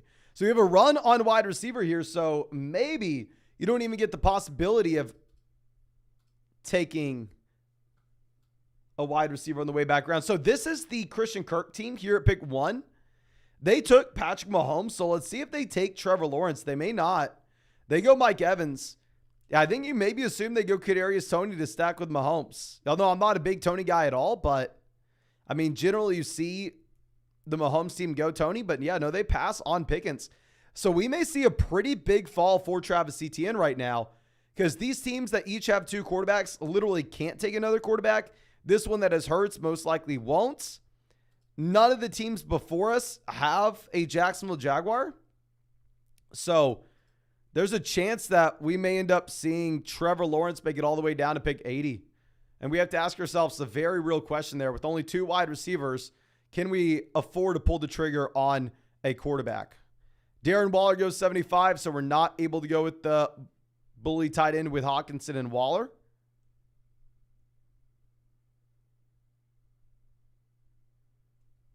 Okay.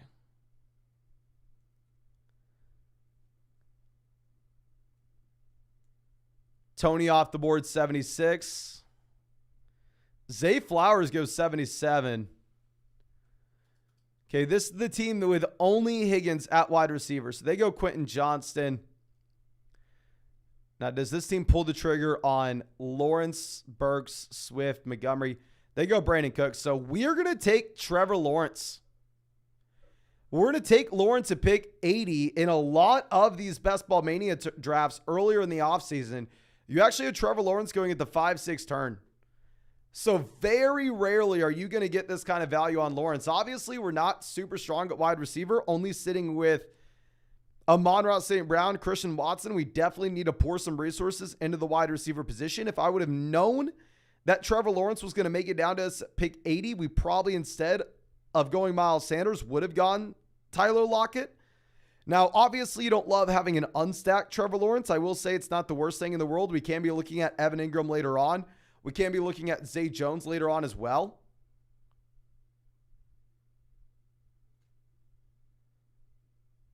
Now, the question is, do we have to reach on Evan Ingram at pick 89?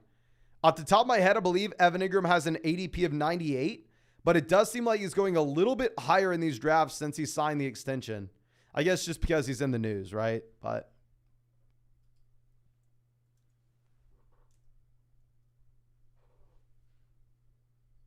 let's see. Swift goes. Let's bring this back around. Let's stay flexible. Let's see what makes it to us at 89. But we do need to be looking at Jacksonville Jaguars.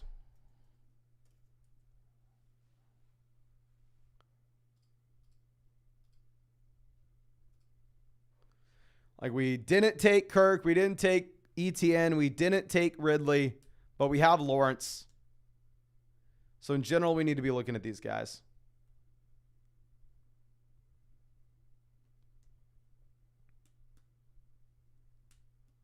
Boyd goes 87. Super early for Boyd there. What the hell?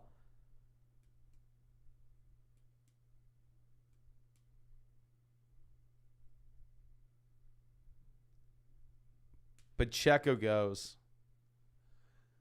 We're going to have to risk it.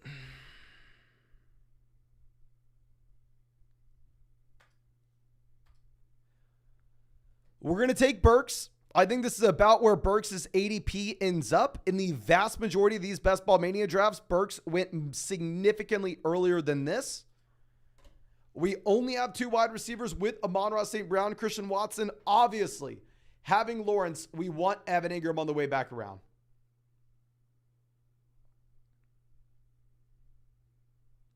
But I don't know. Looking at the landscape for wide receivers, looking at how these guys are going, I think we kind of have to take Treylon Burks. If Ingram falls to us for this Lawrence stack, I think that this can be a team that wins $3 million. But we'll see. We'll see. DNB says Boyd is shooting up in value. He has the potential to outscore T. Higgins. That is laughable in my mind. Tyler Boyd got to play last year with an injured Jamar Chase and an injured T. Higgins. Do y'all know where Tyler Boyd finished with his positional rank? Can y'all guess? Remember, both T. Higgins as well as Jamar Chase got injured last year. From a points per game perspective, where do you think Tyler Boyd finished? Wide receiver ranking-wise. Please spam the chat on this. Spam the chat. And I hate to call you out, my man, but I mean, I agree. I have been seeing Boyd shoot up in value, but 31. So this with an injured Jamar Chase and an injured T. Higgins. 42. 36. 44, 36, 78, 45, 43, 53, 27. With an injured Chase and an injured Higgins, he was the wide receiver 48 from a points per game perspective. Pretty much the best situation you could ask for Tyler Boyd last year, and he was a low-end wide receiver 4, high-end wide receiver 5.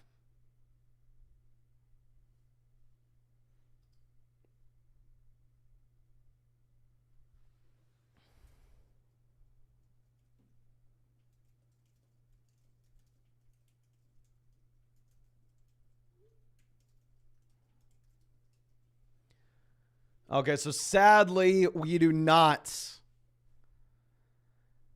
get Evan Ingram making a back round to us. Now, the thing is, We can go Sky Moore, who's going to continue to move up these draft boards and continue to rise in ADP. Or we could go with the player that I perceive to be the best value on the board and ignore what we may see otherwise. I think we're going to do just that. I think we're going to go with the player that I prefer. We're going to go ahead and we're going to take Pat Freiermuth. I understand that we're reaching a decent amount here, but I want to have more exposure than Freiermuth than most people.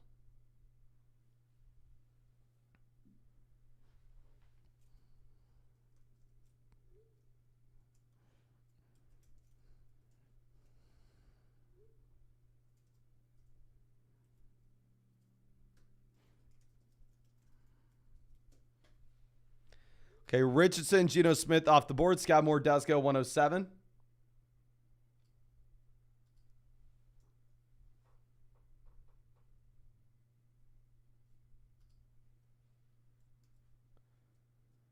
Mike coming out says, keep Waddle in the third or Ayuk in the eighth. I'm going to keep Waddle in the third.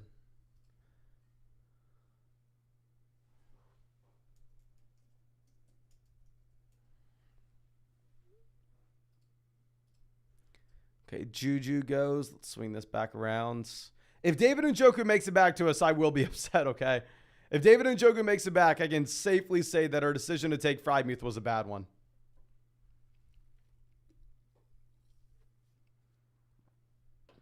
Nate says Sky Moore won't be wide receiver one, but I think he crushes other wide receivers in this range, yeah. Just in general, I don't want to be taking wide receivers in this range, right? Now, we may be forced to go Zay Jones here. Like, the thing is with Lawrence, he's kind of a player that, in my mind, you need stacked because he's not going to have a ton of rushing production.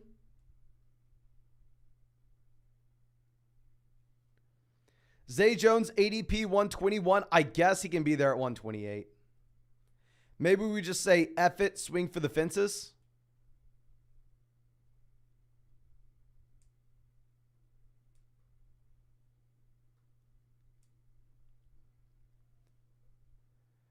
I'm sorry. Give me a second to think on this.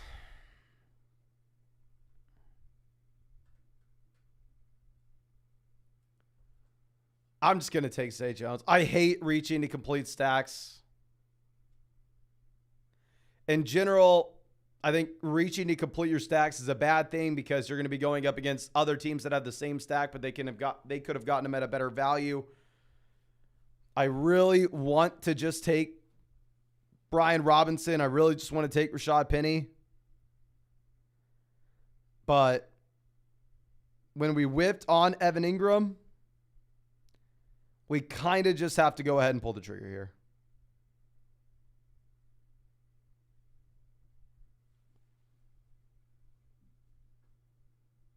Kind of just need to take Zay. I don't know. I think it was the right call to roll the dice on Ingram, right?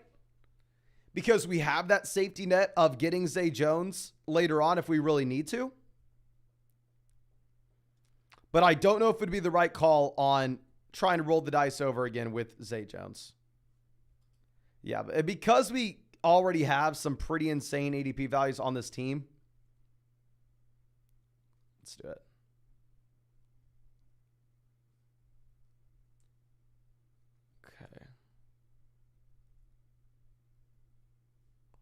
Brian Robinson, 120. Phenomenal Brian Robinson value. I love that. Love it, love it, love it. Bigsby, definitely someone that we're looking at. We're not going to feel like we need to tank Bigsby at 128 by any means. And we are no longer drafting tight ends once we have Hawkinson and Freiermuth. We are done at tight end. We're QB, running back, wide receiver from here on out. So running back, we have Bijan, Ramondre, Miles Sanders. Wide receiver, we have Amon-Ra St. Brown, Christian Watson, Treylon Burks, Zay Jones. Tight end, we have TJ Hawkinson, Pat Freiermuth. And quarterback, we have Trevor Lawrence.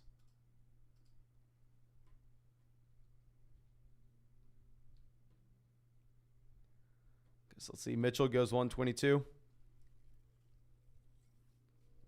I think we have a lot of flexibility with what we can do with this team now in terms of quarterback, running back, wide receiver.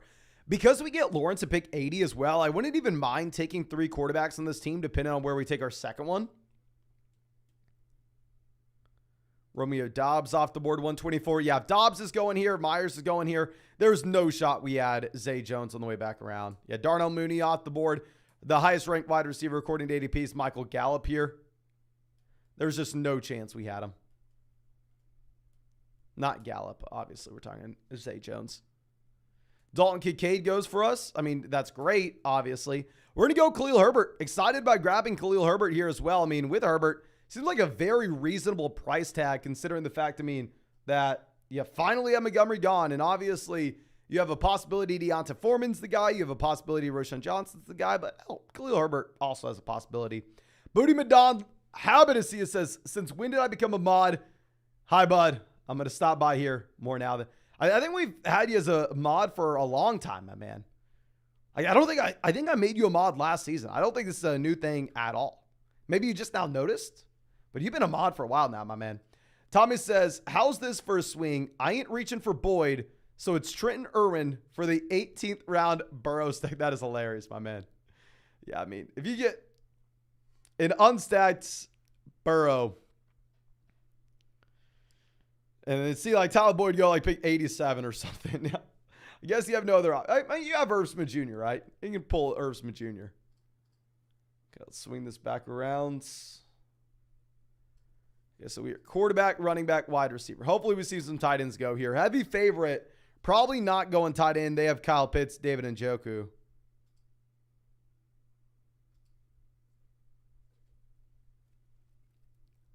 Osborne goes.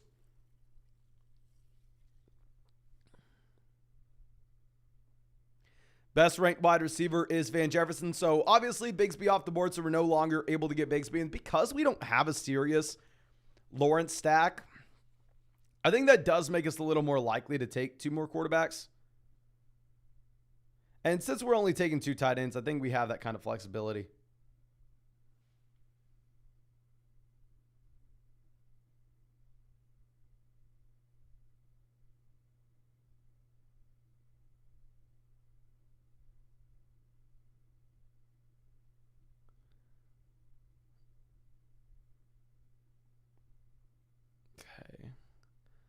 Goff can be in play here. We have Amon-Ra St. Brown.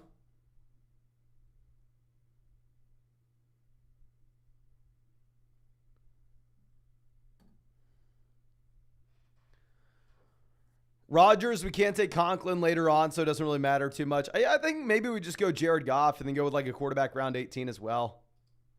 Let's go Goff here, pair him up with Amon-Ra St. Brown.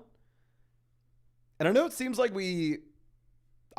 grab a big name guy, obviously, with Lawrence here, right? But, our quarterback's being picked 80, pick 137. I think this is light enough in terms of the quarterback investment where we can take a third. But we'll see. We'll see.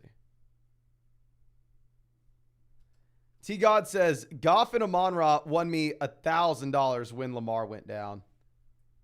Hopefully, we can have Goff and Amon-Ra St. Brown win us $1,000 in this draft. I also haven't drafted a lot of Jared Goff, to be honest, so I feel like maybe we need to take a little bit more of him. But Booty Madon says, I'm thinking straight wide receiver method in the early drafts this year, rounds 1 through 3, unless a nice running back drops to me in the second. Also shooting for a nice quarterback in round 4. What are your thoughts? I think in general, if you're doing that on Underdog, you're going to find a lot of success because you have to be starting 3 wide receivers. And if you're going to be starting 3 wide receivers in your regular redraft league, I think that's a good way to go about it as well. Or even if you're just, say, starting 2 wide receivers and have 2 to 3 flex spots. But if you're playing in a league where you only have 2 starting wide receivers and 1 flex, there the wide receiver position is actually going to be highly devalued. And then at that point, you're probably wanting to grab an elite level tight end or like an elite level running back early on. So it is very dependent on your format, my friend. But I would say in general, if you're playing in a league where you can start 4 to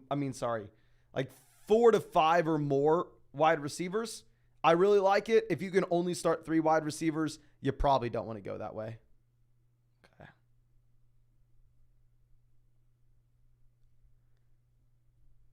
Chig off the board, 148.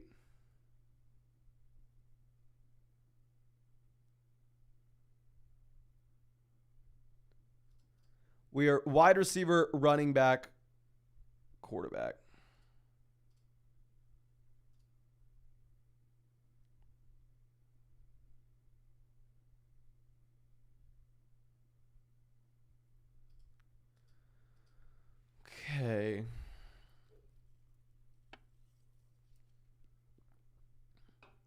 will buy the dip on Rashee Rice throwing up in practice. And with Sky Moore looking like the slot wide receiver, I mean, at the end of the day, Sky Moore failed his rookie season. Rashee Rice has just as much invested into him, is a more recent investment as well. And we're getting him at a much cheaper price. Sky Moore has, I believe, an ADP of 102. Here we're getting Rashee Rice at 152.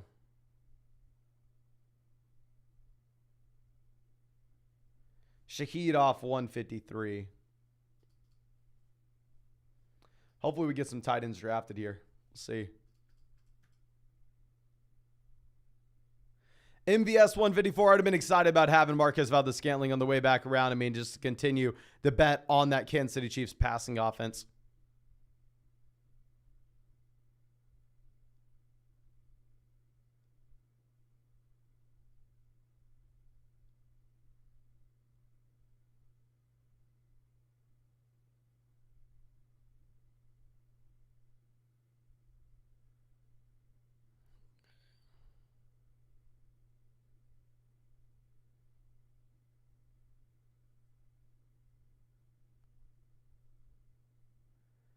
Shark, Gainwell both go. So you have Miller falling a considerable amount. I mean, keep in mind, he did go on the non-football injury list.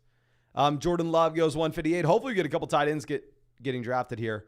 If we were to go running back, we are only drafting one more running back with this team with Bijan Robinson, Ramondre Stevenson, Miles Sanders, Khalil Herbert. Donovan Peoples-Jones goes 158. So definitely, 159. So yeah, we're going to go Kendre Miller here, 161. Obviously, the news isn't great, but if we're going to get a 20 pick dip on his ADP, I think it makes some sense to just pull the trigger and see what happens. But really quick, if you have not done so already, go down there, drop a like on this live stream. If we had 800 likes in the stream, we're going to be firing up another draft after this one. I believe we are about 100 likes away from doing so. And of course, if you want to get in our next draft, we are drafting every single day until 2024 on the live stream on Underdog Fantasy. You can find the link in the live chat in the description in the comment section. If you use promo code FLOCK, they're going to match your first deposit dollar for dollar up to $100 to get our 2023 fantasy football rankings, a free trial to flockfantasy.com as well. Their best balls to no time commitment at all during the year. It's how I drafted 700 teams and won $150,000 last season. And make sure you do it ASAP. That way you can take advantage of the free Patrick Mahomes line that they have out there, I believe, until July 22nd. But let's move this down. And perfect. Once we're done drafting running backs with Miller, we want to see running backs get drafted. We still want to see tight ends get drafted. So, I mean, this is falling right in our laps, right? We said we can take one more quarterback if we're looking at potential stacks with our QBs. I mean, Kenny Pickett is in play with Pat Freiermuth. I think Pickett's maybe already gone. Yeah, he is. Ryan Tannehill's in play with Treylon Burks. Jordan Love was in play with Christian Watson. Love's off the board. Bryce Young's maybe in play with Miles Sanders. Mac Jones is in play with Ramondre. Desmond Ritter's maybe in play with Bijan Robinson. See, Isaiah Hodgins off the board. Spears goes. Tim Patrick. Okay.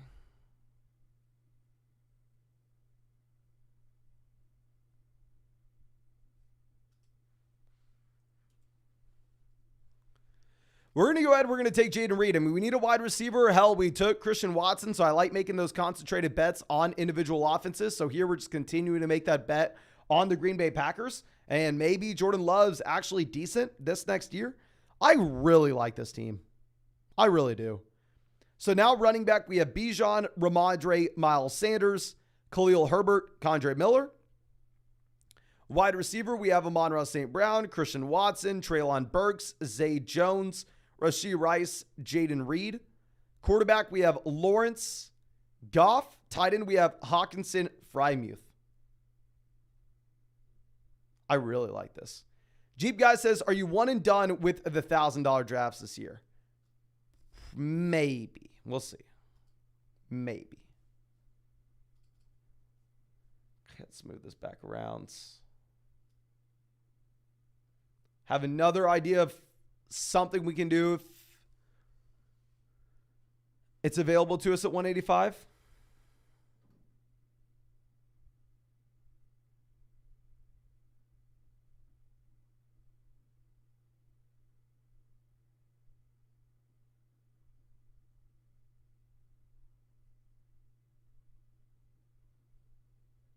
Robert Woods goes 181.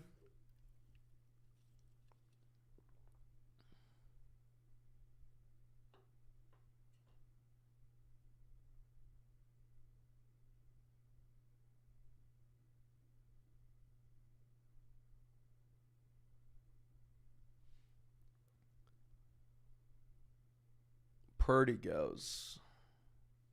Tyquan Thornton off the board. Not great for us. I mean, we were looking at going Tyquan Thornton and then setting ourselves up with like the Mac Jones, Ramondre Stevenson, Tyquan Thornton double stack. But I mean, we don't have to take a quarterback here, right? But I actually know what we're going to pivot to.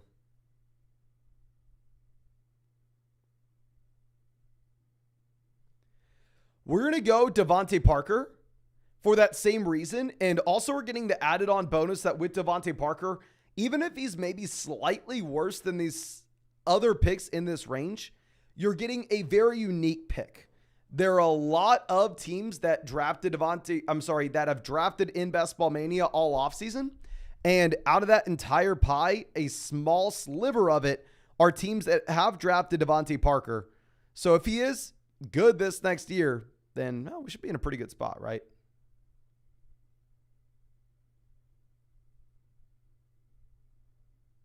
But yeah, and then I think we're probably going to end up going Mac Jones to have the Parker, Ramondre Stevenson double stack.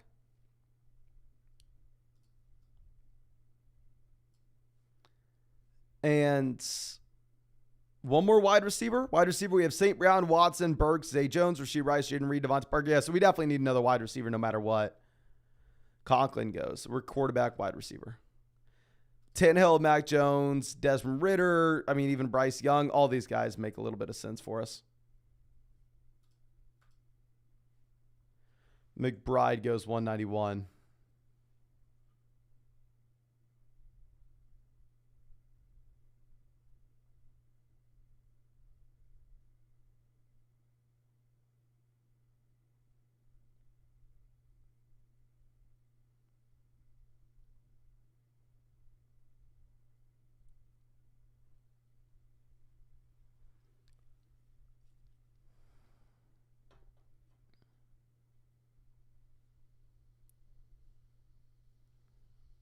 Okay. LJ says, what did we order for dinner? I got a chicken club and a salad. Trying to eat a little bit healthier. Trying my best.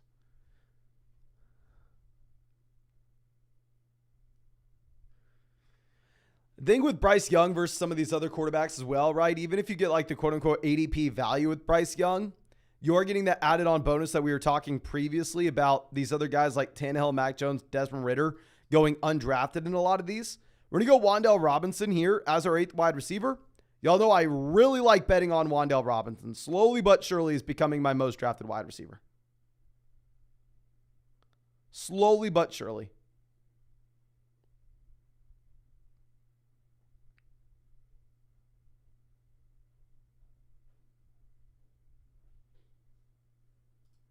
Okay, so let's move this over. Deuce Vaughn, Leonard Fournette off the board. Show this draft board off.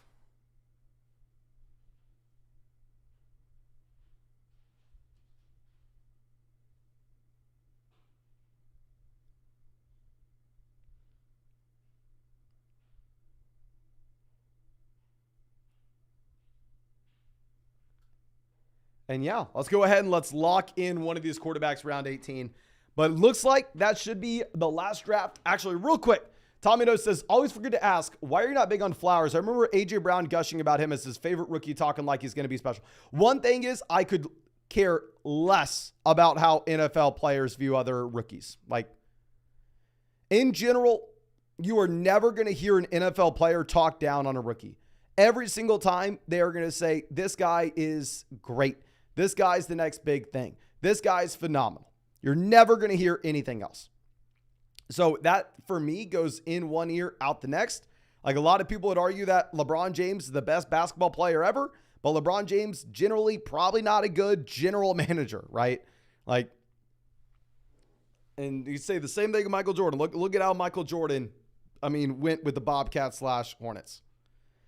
Generally, It's not like the best thing you want to be going off of. And with Flowers, I don't think the Ravens are all of a sudden some high volume passing attack. Zay Flowers, if you look at his junior season in comparison to other guys like Johnston, Addison, JSN, it just doesn't really compare.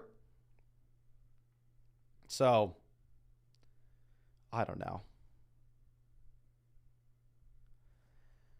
Personally, I think that Zay Flowers just got the opportunity to stay in school another year, and that benefited him greatly. We're actually going to go Tannehill just because I think he's been drafted maybe a little bit less than Mac Jones. But I think that should be it for this draft. Again, thank you so much, ladies and gentlemen, for hanging out with us. If you have not done so already, go down there, drop a like, subscribe to the channel if you play fantasy football. And if you want to get one of these drafts with us tomorrow, the next day, the day after, the day after, the day after, Underdog Fantasy, links in the live chat description, comment section. Promo code FLOCK, 100% deposit match up to $100. Plus, you'll get our 2023 fantasy football rankings and a free trial to flockfantasy.com. Make sure you're going ASAP. That way you can take advantage of the free Patrick Mahomes line. Available in damn near every state. Really appreciate you and really hope I get to see you in the live stream tomorrow night.